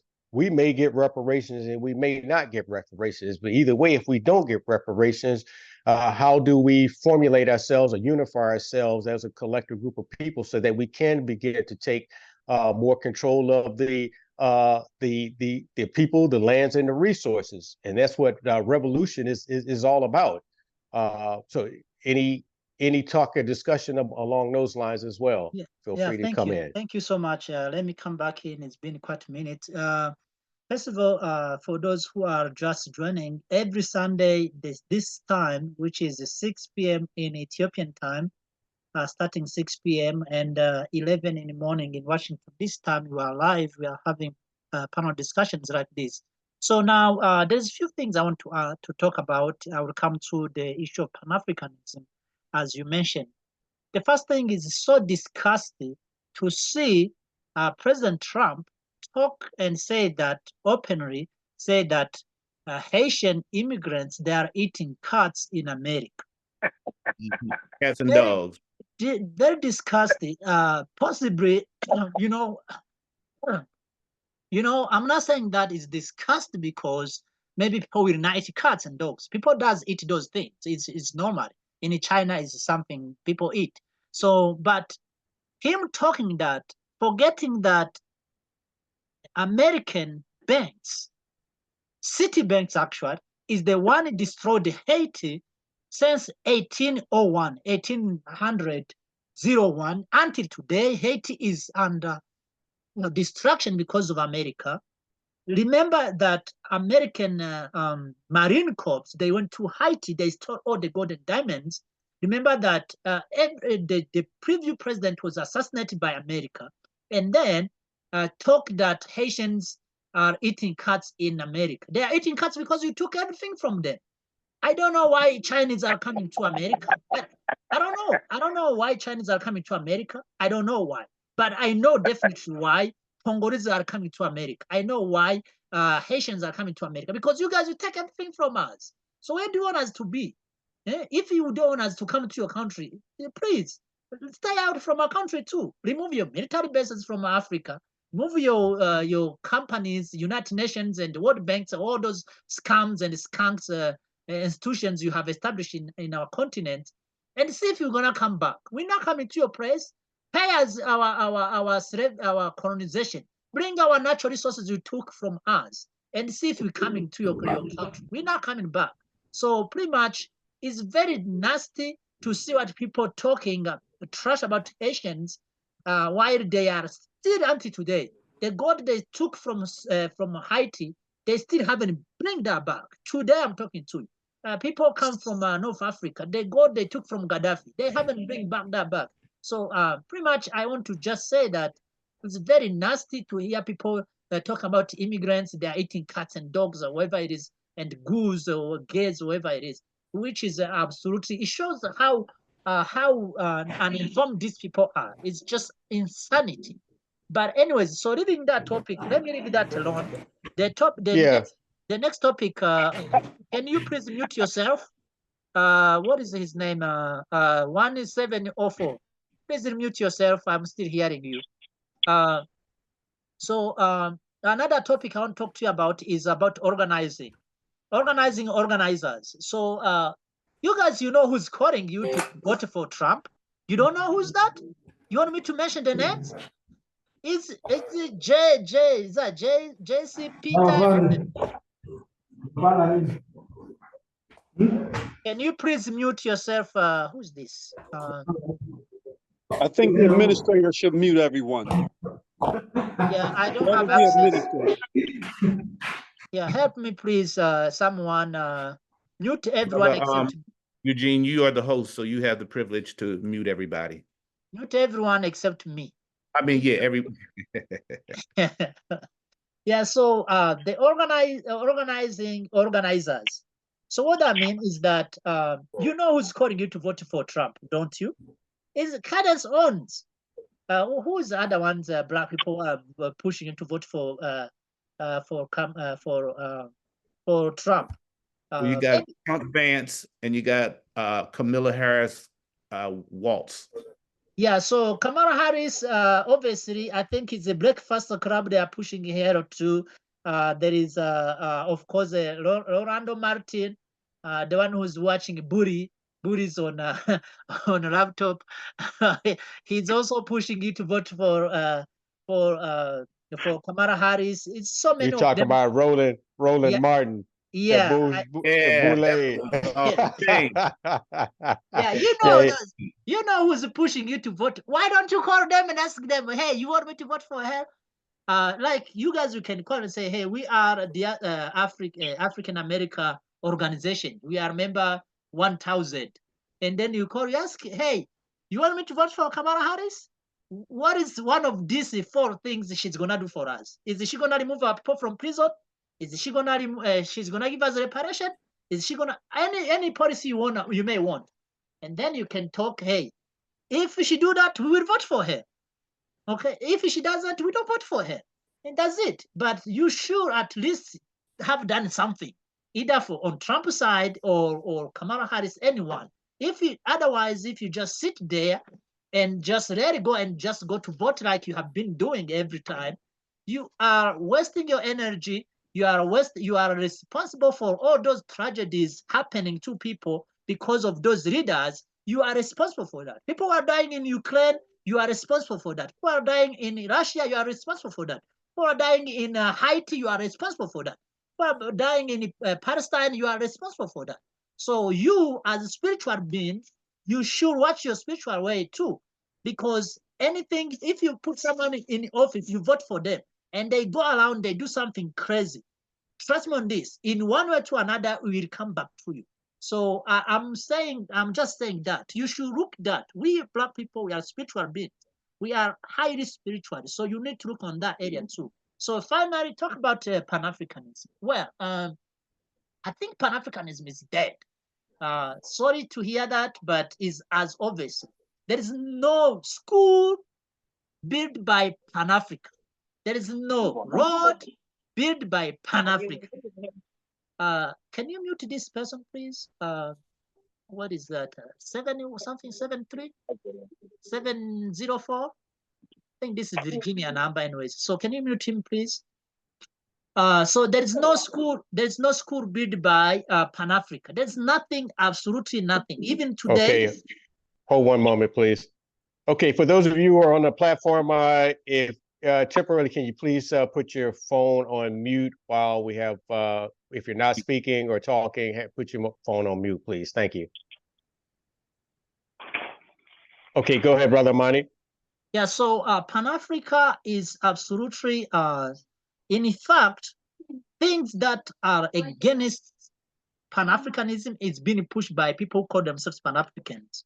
For instance, if you look, like the Western are giving people money to come in Africa and to deroot our culture, our tradition, our way of life under the name of Pan-Africanism. You watch when African Union Summit is held, they say they are Pan-Africans, but obviously nothing discussed inside those meetings that is regarding to our well-being as Black people.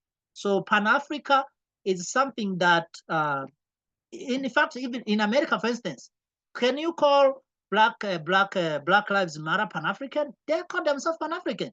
What is that? What is this? Is just what is that? Communism or socialism, whatever it is, it's become Pan-Africanism. Capitalism has become Pan-Africanism. Religious extremism has become Pan-Africanism. Homosexuality has become Pan-Africanism. So I think that Pan-Africa is rolling to the very dangerous place, and unless people stand up and say, hey, this is not Pan-Africanism. This has nothing to do with Pan-Africanism. If someone do something, they cannot call, you can say, hey, don't call this Pan-Africanism, call this your ideas, okay? I'm not saying that we can come against all those things, but you can say, hey, for instance, we don't have any leadership anyways. Where is the leadership for Pan-Africanism? Who can speak for Pan-Africanism? Nobody. So why do we bring Pan-Africanism on the table that has no leadership, has no budget, has done nothing? So what is Pan-Africanism anyways? Who can explain to us what is Pan-African and what is have done or what it's gonna do in the future? Because what it has done, maybe we can discuss about that, but what it's gonna do in the future, I don't see anything. So Pan-Africa, in my opinion, I think that is a slogan that people just put out there to say, hey, Pan-Africa, but it's something is found nowhere.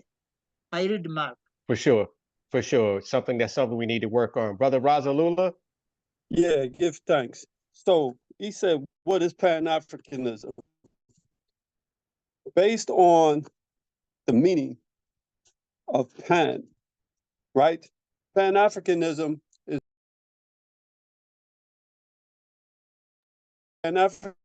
is right where he described it, is right where the founders of Pan-African wanted to be. Pan comes from the Greek god. His name was Pan. That's where you get Pandora box from. All confusion. Everybody know they use that analogy or heard it before. Oh, he opened up Pandora's box. That is a box of confusion. So to call it Pan-Africanism and what you just described was confusion. You described the homosexual movement as Pan-Africanism. Black Lives Matter as Pan-African. You described all of that. It's confusion. So based on the very root definition, the etymology of the word, it's right where it's supposed to be, in a state of confusion. So we need to stop using that word, forget about that word, because you just told us what it is. And the root of it tells us what it's all about. It's about confusion, pandemonium, pandemic. Come on. Do I need to continue on that?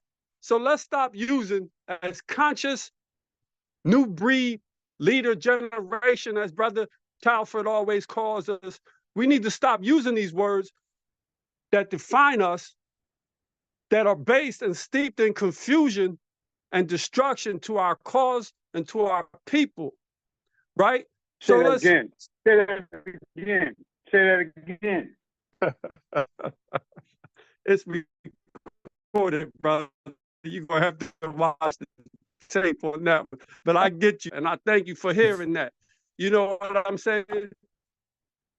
And I will say, we got to stop using these things to describe us, because they are not of us, they are not by us, they are not for us. So it's right where the so-called Pan-African movement is, right where the founders wanted to be.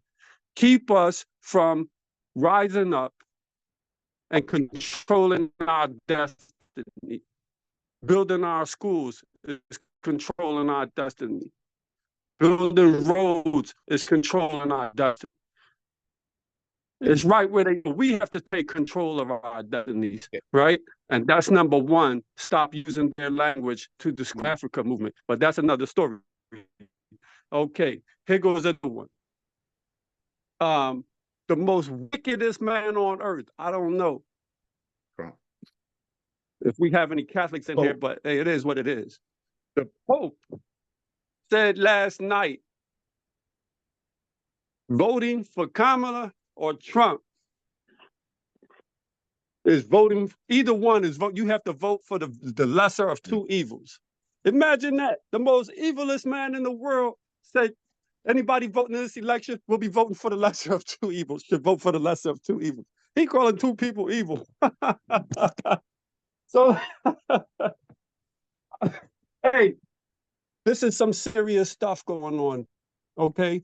And if we don't wake up, wow, if we don't wake up. Yeah, I'm going to yield the floor, because I can go on, but I know we have a time limit.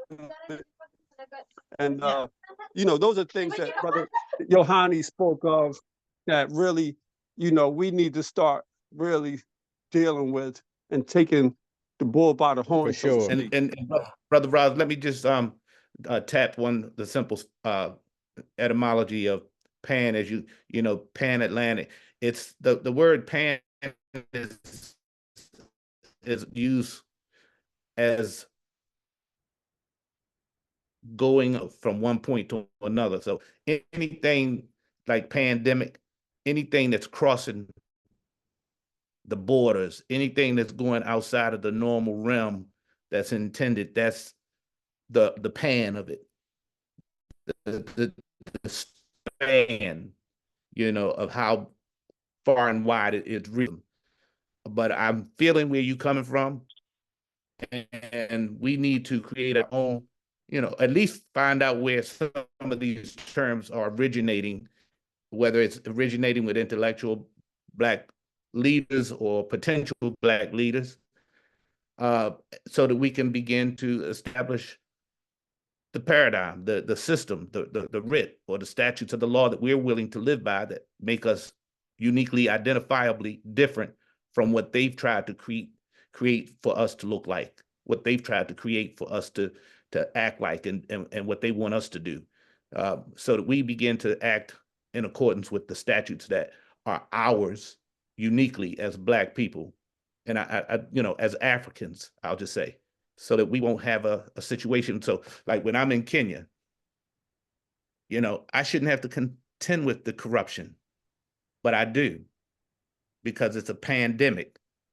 You know, it's an effect that crosses over from the United States into Africa, you know, with rooted in confusion, Brother Bishop, all rooted in confusion. That's it reaches, yeah, it reaches far. Yep. But the root is confusion, and confusion goes far. Listen, Yes. Babylon, the definition of Babylon is confusion. My. Okay? And when the early man, the early brothers, they was Black. Mhm. Who was the son of Cush? What's his name? He founded the Solomon. city of Babylon. Nimrod. Nimrod. That's right. Nimrod. Solomon. Okay. Yes. Nimrod. Right. I should. When he founded the city of the tower, at that time, according to the historical script, that's when the languages got confused. they was all one language, and then it got confused, and they went far, as you said, across borders. They scattered among the whole earth in pandemonium. You understand what I'm saying? But those aren't real stories, though. You know, that's not real. Well, that's a debate. That's a debate that you and I could have, and I would beg to differ to say they are real stories, because religious belief and historical fact sometimes go different ways. That's true. I hear you, brother. I hear you, but let me tell you, brother. It sounds like what you're saying, and what a lot of people say, is that the text where that story came from is not historical. So, but I beg to differ. I try to look at religious stories for the message in the story. That's right? good. As That's opposed good. to trying to make the story historically a real thing. That's right? good. That's good. But let me finish, and then I'll give you the floor, 704. I'm sorry, I didn't mean to interrupt. That book, where that text, where that story comes from, it's used as a religious text. We know that. Yes. But it's also a geographical text. It's also a historical text. It's also a scientific text. And where's the it's Tower also of Babel at? a medical text. Hold on. It's also a legal text. Hold on, 704. Hold on, brother Mike. Mute 704, brother Eugene. I want you to understand, I'm a bishop. I'm not Mr. Bishop. Bishop is not my name. I'm actually a bishop of the Church of the Hebrew Apostolic Society. So when I'm hearing facts, I agree. Now, I understand where you're coming from, but let Brother Roz finish what he's saying, because you're worrying about where the Tower of Babel is. But the lesson is not about the Tower of Babel. It's about the situation and the conditions that the people were subject to at that point in time. So the sages have given these scripts to us so that we can learn from them, so that we can grow from them to be a people. And that's what brings division when we start worrying about the little petty things that are not relevant. forget about the Tower of Babel and where it was. Just know that in that area, region of Babylon, that's why it became known Babylon. Babel means Again, broken roots, we're language talking or about confusion. the roots of words, the etymology of words. Again, that's what we're talking about. That's where the very word Babel comes from. Exactly. Exactly. But, you know, I'm not going to go to some, or, you know, some, everybody's not where everybody's at. That's all I want to say. Everybody's not where everybody's at concerning the information that has been given to us by our forefathers, the ancestors, whatever you want to call them. The people that came before us is who they are, that left us this stuff, this information. What you choose to do with For it, sure. that's up to you. Over the years, But they over the years, have go ahead. go on, brother. Yeah, You go and on. over the years, you know, we've been miseducated from the nations in which we've come up in. So a lot of this information is just coming in to grasp these days, because now we have study of how this stuff has come about. Go ahead, brother Mark. I'll go ahead and allow you to speak on the platform. Go ahead, brother. No, I'm listening. I'm listening to the brothers. You know. Okay, great. Okay, I'll continue since he's listening. You know. Yeah. Okay, since he's listening. So as I was saying, that text, because now we done went into something else. Okay, and so when we look at that text, I'm going to call it what is called today, we call it the Bible. When we look at that source of information, looking at it holistically. See, I like to look at things holistically. I like that word too, because it's just, I like to look at things on a whole level. You understand? And so as I was saying before, that text is a historical text, right? It's a geographical text. You can look at it from the beginning. You see Africa right there. These are things, I don't want us to pick and choose. You can pick and choose all you want, but I want us to be careful of how we pick and choose. You know, let's not look at the book and say, oh yeah, oh, the Egyptians, yeah, they was African, they was in Africa. But then when we talk about Babel and that historical point of view, we try and discredit it. You know what I'm saying? We either going to take it for what it is, or we're not going to take it for what it is, right? Okay. Nimrod was a black man. Let me interject. And geographically, we are trying to equate the common sense of what's been laid down in modern times as what was the boundaries based off of what we see. But truth be told, Africa expanded well into and past. Asia. It went all the way over to East Asia. So you the have Ethiopian to Empire went all the way over to East Asia, to the Philippines. Right. So you have to know the geographical boundaries at that particular time when we're speaking. See, most people when they're studying don't take all of the specific, you know, and I like whoever said it, they're holistic, you know, because they don't take apart, they take the whole thing. And we don't just deal with the present, we deal with the historical documents of the past, because that's how we gain knowledge of the truth and become free from the paradigm of the lie that we've been accustomed to receiving, and we've made ourselves subject to that lie. For example, I was trying to get my family to understand that the name, the true name of God was not God first and foremost, and it definitely isn't Jesus, because J was a letter that was invented by Gian Giorgio Cresceni in 1524, which makes that letter 500 years old to date. So that means then that his name could not have been a J. So all these scriptures that you read with the name Jehovah and all that other stuff, that's them pressing the narrative, their perspective, trying to influence the reader to believe that this was what it was.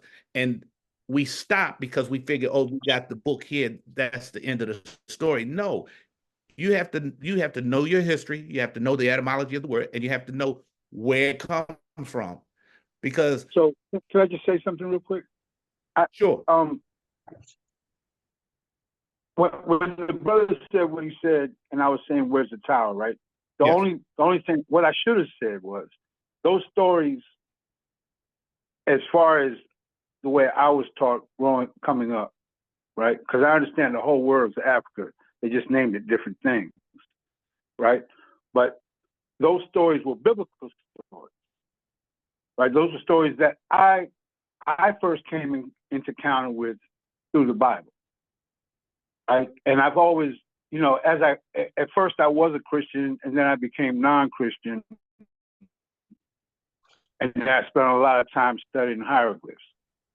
So when I hear those stories, I think of the Bible, and I look at the Bible as a European interpretation of African thought. So A European interpretation of, say that again, brother. A European interpretation of African thought. African thought. Okay. African thought. African thought. Okay. Yeah. Or African philosophy, or however you want to put it. Okay. Well, let me. Right. I don't discount the Bible. Okay. Because it contains the word. Okay. Right. And the word is truth. Right. And the word is righteousness. Right. Right. So I believe the Bible holds the words. The words in the Bible and the stories in the Bible, I feel, have been manipulated by the European train of thought. Right. So I'm hesitant when people quote the Bible, because I don't know how much they believe or how much they know. Right. Because they're two different things. Right. Knowledge and belief are two different things.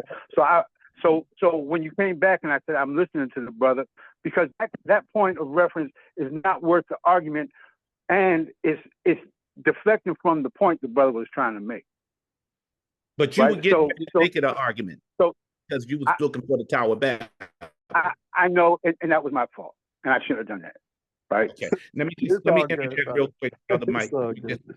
This is a good discussion. This is a good discussion, and it needs to be had. That's right. Let me interject something real quick. And I heard you something, Brother Mike, that sparked my senses of awareness, that not just you, but everybody has a tendency to look at that Bible as a religious book. And I'm teaching people, don't look at it as a religious book, because it's not. When man takes something and makes it religious, he turns it into an idol. That book was never intended to be a religious book. Yes, it's holy because the word that is in it is documented. There's gobs of, like Brother Roz was saying, it's geology, geography, ancestral knowledge there. There's oh my goodness, there's business knowledge there. There's math knowledge there. The very law, history came from that. That's right. And the law, that's right. And the law is what we need to look at, how it impacted and affected people from all across the walks, so that now we look at things and seeing, oh, wow, this is where we are. Now, what just happened to the screen?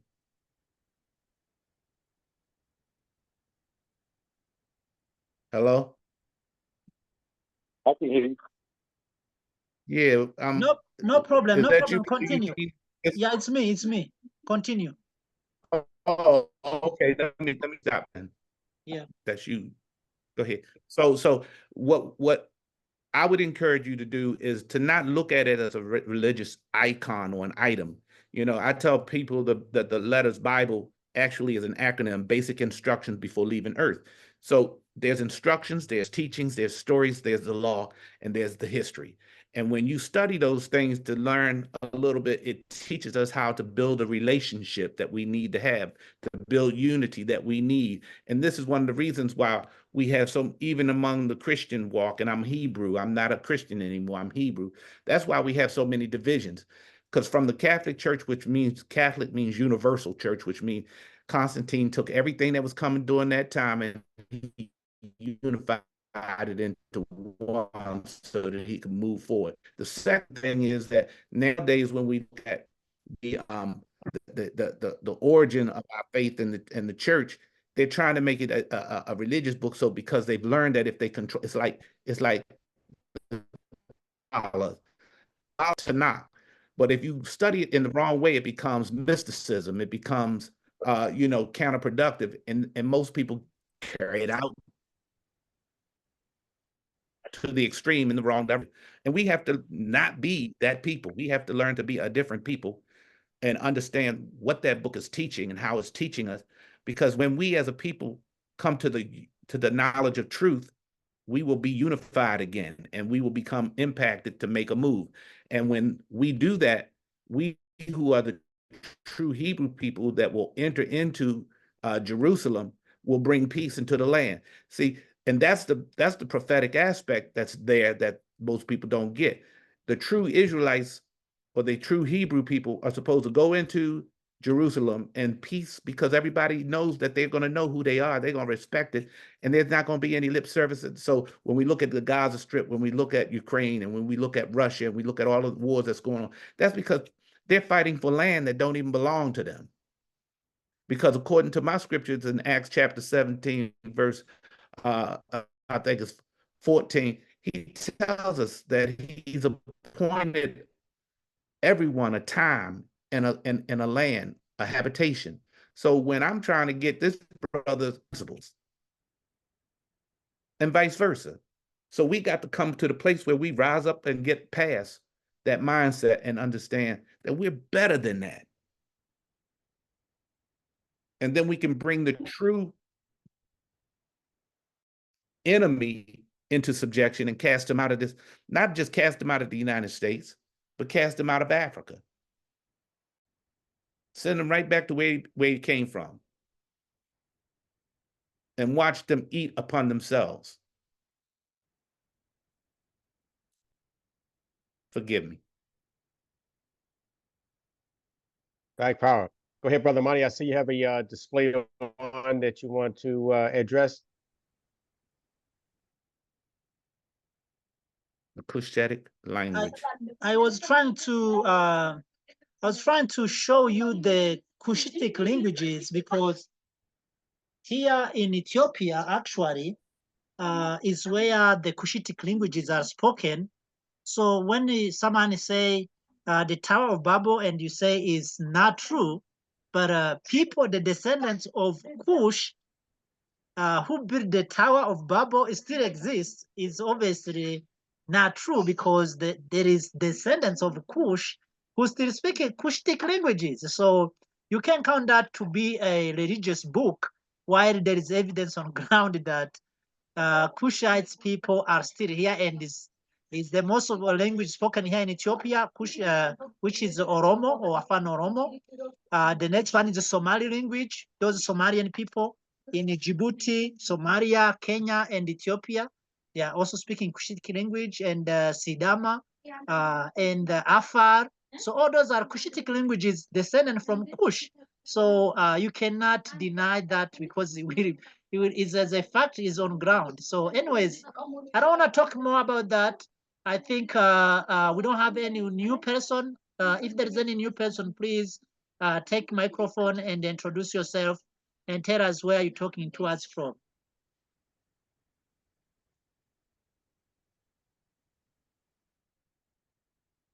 We still haven't heard from Sir D. What's his name? Sir D.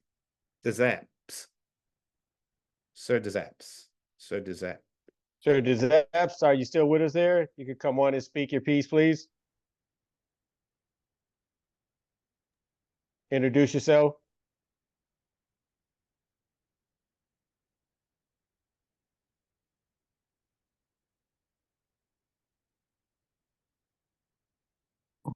Okay, go ahead, brother. Oh, sorry, were you talking to me? Yes, we were. Yes, introduce yourself and tell us where you're from. Oh.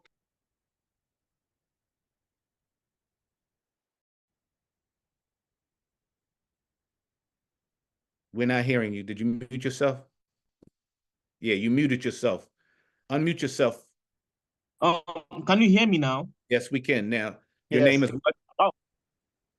Oh, so yes, I'm Sir Zaps from London, England, and I've been attentively listening to your conversation, which I find very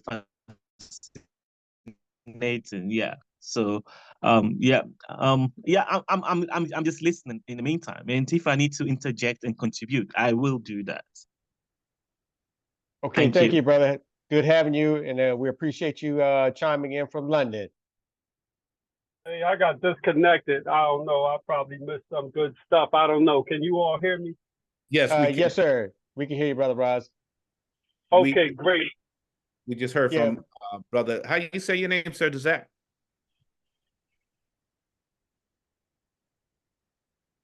We have brother DeZaps just chimed in from London, England. Nice. Yes, Zap. Yes. You can keep it on mute while you're talking. I want to take the floor if no one has it. Yeah, go ahead, Brother Roz. Something we were talking about, it's interesting that whole subject went the way it went. We were up to stuff like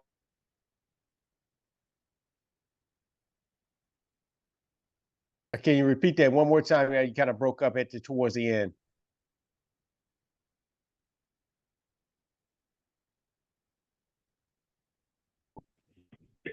but this proves that everything that they say they're fighting for, these so-called Jews, everything that they say they're blacked out. We didn't hear you. Your mic blacked out. What about now? We can hear you now. Yeah, we can hear you. Okay, right. So, you know, I wanted to talk about what's going on right now in Africa, falsely dubbed the Middle East. And everything that these so-called Jews say they're fighting for, how it's a lie. Because according to the text of the Bible, when the Israelites, the Hebrews, when the Creator was distributing the land, and when those people, Joshua and Caleb, were distributing the land to the different tribes of the Hebrews, the land extended all the way past Syria, Lebanon, Jordan. But they say they're fighting for this one little strip of land, and that's the land that they're fighting for. So when you compare the geography of what was really given to the true Hebrews according to the script, it doesn't even make sense. Are you following me on this? Are you people following me on this? Are you brothers following me on this? Bishop, yeah, I hear you, brother. Are you there, go Bishop? for it. You understand what I'm saying, right? The land was given to this tribe, and that was in Syria. This land went all the way over to Iraq. This land went all the way over to the Euphrates, to the Tigris. Absolutely. But they're fighting for one little piece of land in Africa, you know, saying this is the Holy Land. Right. So it doesn't even make any sense. You see how it's all a falsehood, what's going on today, you know, and what they're pushing, this Zionism, this imperialism that they're pushing, when you compare it to the script, it makes you say, wow, what's really going on? You know, but you have to look at the whole picture. You understand? I'm going to yield the floor. I just wanted to bring that point in. I had gotten disconnected. But it's interesting how this is so relevant, and it turns to that. We can't get away from all of these issues. Immigration, human rights, Africa, development. And so, you know, it really puts on our plate a charge that we have to do, that we have to stand up for, that we have to build in our fight, in our struggle. I'm going to yield the floor. I might have to get off too. All right, brothers, but thanks a lot. I put this on the board here because we have a tendency to undermine and not know what's in the scripture, but we talk a little bit. But I wanted to point out this one little verse right here, verse 26 in Acts chapter 17. It says, And I always read before and after, because this is a sentence. Got semicolons, it's all a sentence. But it says, have made of one blood all nations of men to dwell on all the face of the earth, and have determined the times before appointed and the bounds of their habitations. So this is where we are looking at and are dealing with the issue that we have to deal with right now.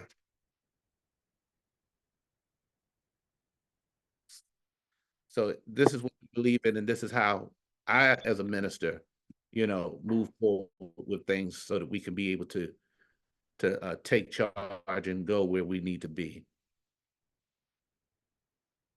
That being said, I think you guys, you addressing, it seems like you have went to another little topic, but it's nothing wrong with that. But I think maybe we should schedule meeting so we can address this topic, because obviously, I don't know, I think it's the Pierre Lumumba said that African people, we are spiritually confused. So I think maybe we need to address our issue of spiritual. As a matter of fact, I think that should be one of the things that we need to address. So I think we need to look which day we can address this. Just talk about the spiritual things, talk about the religion, the history of a religion. Who are we? Because this is also part of our identity. Me personally, I grew up here in Africa. They always tell us that we are Bantu, but Bantu is not even older than 200 years. Same thing to the name Africa. Name Africa also is very new. Is maybe 400 or 500 years ago. So who were we before we are Africans? Who were we before we were Bantu? What does really in history? Where are we? Our ancestors are where in the history? So I think I don't want to mix this, because this topic we want to this panel discussion want to address the issue of U.S. election and the reparation, all those kind of things. But I definitely need to schedule a meeting. Maybe next week we can talk about the religions, what we call religious issues today. Who are we? Our identity, physically, by DNA, and spiritually. What can we do? Why we are losers? Because you guys, I believe you agree with me that we are losers. Everyone, we are the last on everything almost. So everyone disrespect us. Why is that the case? So all of those kind of things, we can go over those and try to decide which way we can move to better ourselves. I think that's the best thing I can possibly say. But for finishing up, I think Nah, brother Imani, I'm a winner. I'm a winner. Hey, brother, that's what's up. I'm on the winning team. I'm on the winning team. That's right. We on the winning team. I don't know about y'all. I'm on the winning team. I'm with you, brother. Yeah. So yeah, for certain. So thank individual- you, ladies and gentlemen. Go ahead, Jake. Yes, sir. Yeah, so as an individual, maybe you are a winner, but as a group, we are losers. So if you don't believe on this, just go around, you will see. Just go in prison and you will see. If you don't believe on this, Well, brother, listen, I know where you're coming from, and that's the issue of unity, where we got to grow in the proper mindset. But as individuals, we need to start thinking positive. Because if we're going to make an impact, if we're going to bring about change, those who are the minority should not think of themselves as losers just because the group, the whole, is not moving forward, is not achieving the goals that they need to achieve. But we who know the truth should stand and make a difference so that we can impact the people's lives, from the issues of voting, from the issues of political, freedom, the cross, international laws and the laws that govern us from Africa, and the laws that govern us from the United States, whether they're from England, Britain, France, Portugal, Spain, whoever tried to come in and colonize, or whoever is still in the colonial position of reigning in the governments, and we got puppets doing their bidding. We got to be in a position where we think positive and we begin to move so that we can improve. Like Brother Roz was saying, we have to change. We have to take this mindset of positivity and make it a pandemic, so that it causes confusion and brings about change to affect change in the group, so that now we're no longer seeing ourselves as negative, but we are taking and being proactive, not reactive. And brother, that goes with, which was one of my original accounts, was the use of language, which is very powerful. Word is sound, is power. And That's so right. we have to use language that is positive. I don't know if you all realize this, but probably 95% of the words we use are negative. That's correct. Have some kind of negative origin. Remember, it goes back to Babel. That's where these confusion came in, which is language. That's where we're talking about language. It all goes back there.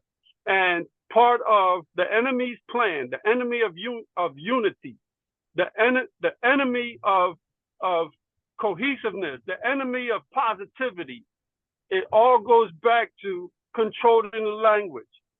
We use it every day. We say it every day. If something's good, we call it bad. Damn, that thing was bad. Who wants to go to hell? Nobody. But yo, you want to watch the game Saturday night? Hell yeah.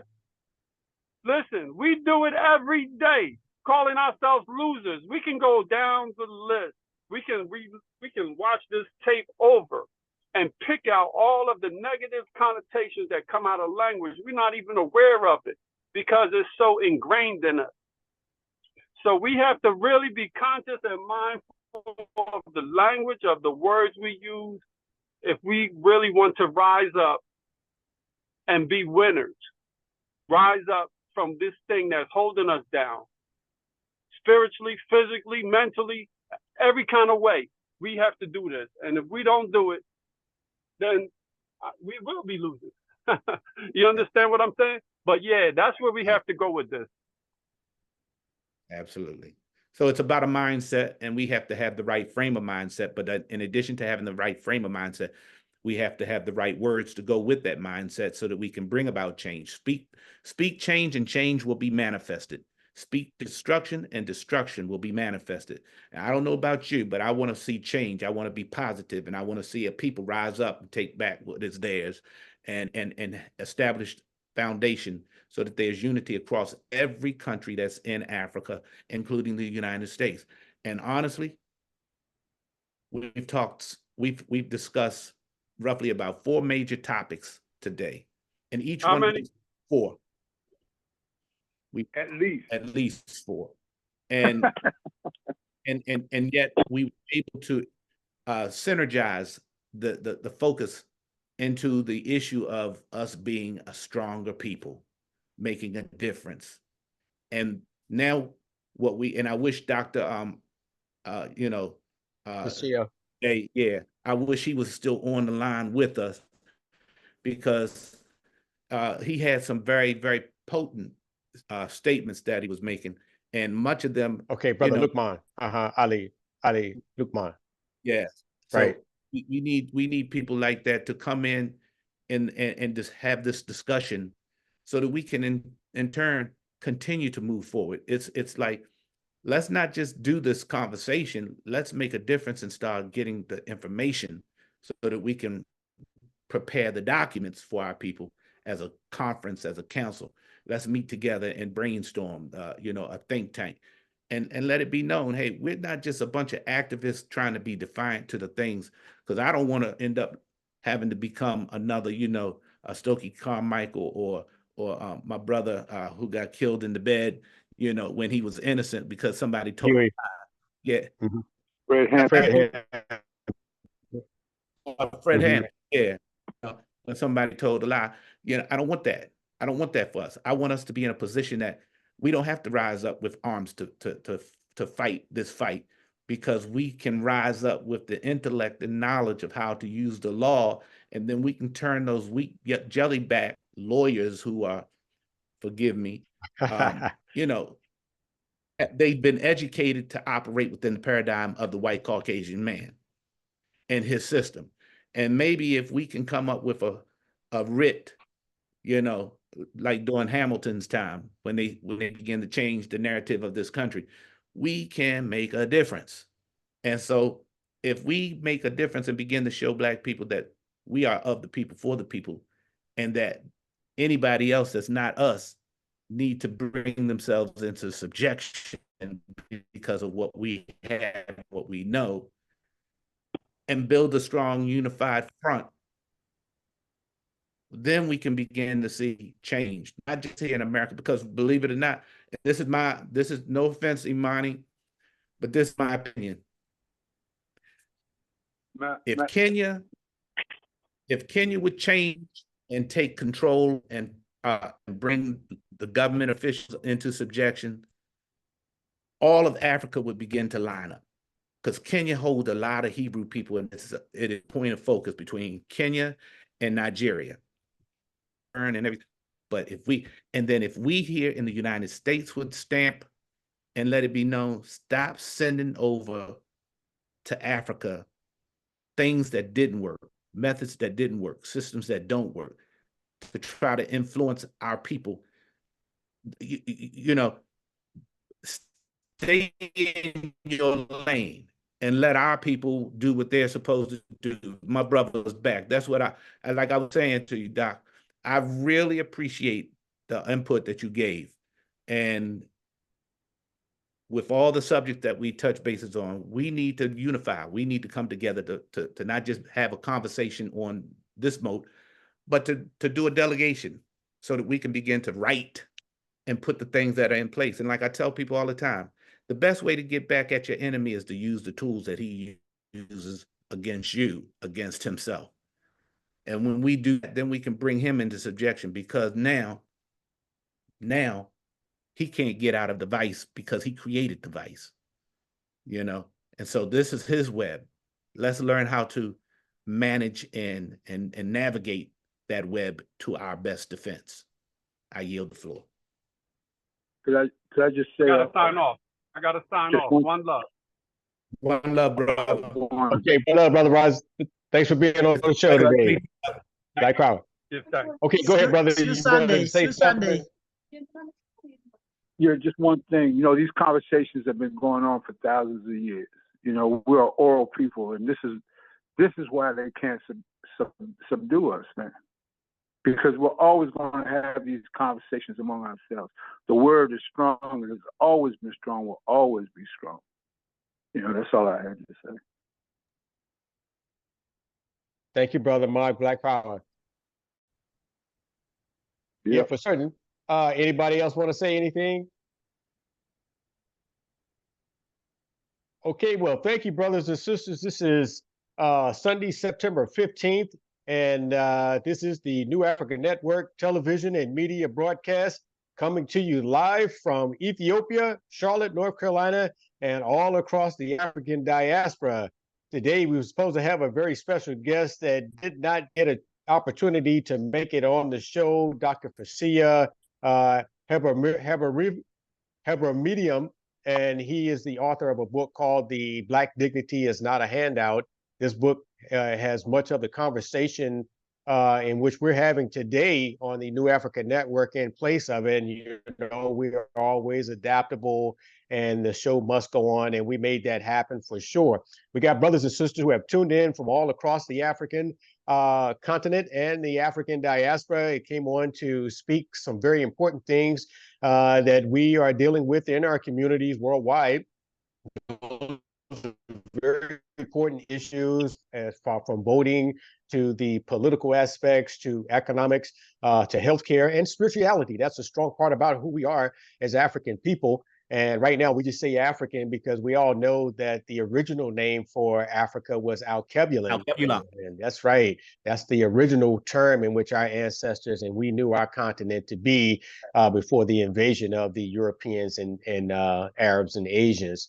But certainly, we are very dynamic and strong people. We are very positive people, and that's what has helped us to survive throughout the centuries. Of hardship.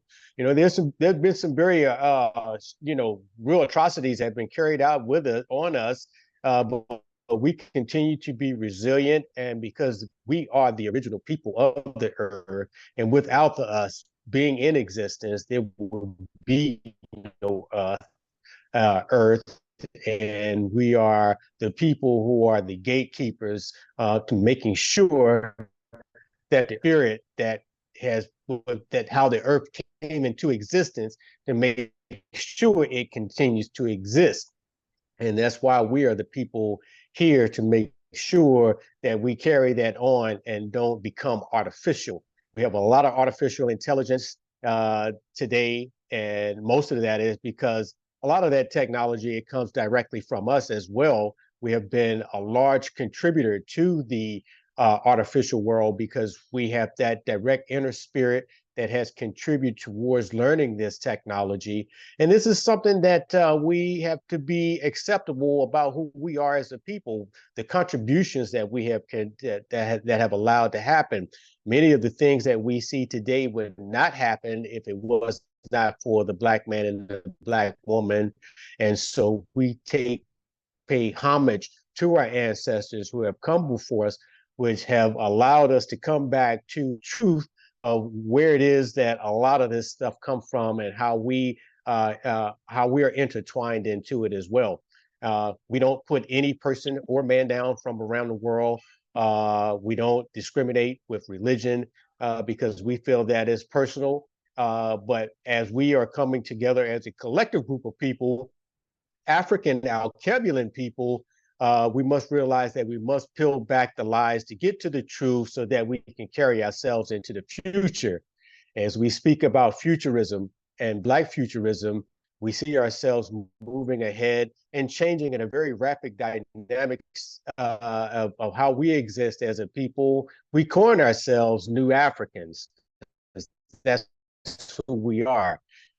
And out of the mineral, you have what's known as a piece of coal.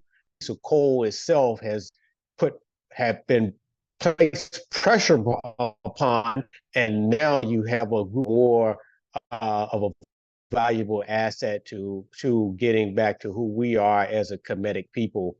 So Black Power, we want to give a big hat off to Brother Imani Jean Paul, Bishop Williams from out of Baltimore, Braza Lula out of Philadelphia. We also have Brother Mark from out of Washington, D.C. So be sure to connect in. We also have the Kiswahili training courses, and where we're starting to teach a language, and all of you who are interested in that, you can reach out directly to Brother Imani Jean Paulo out of Ethiopia.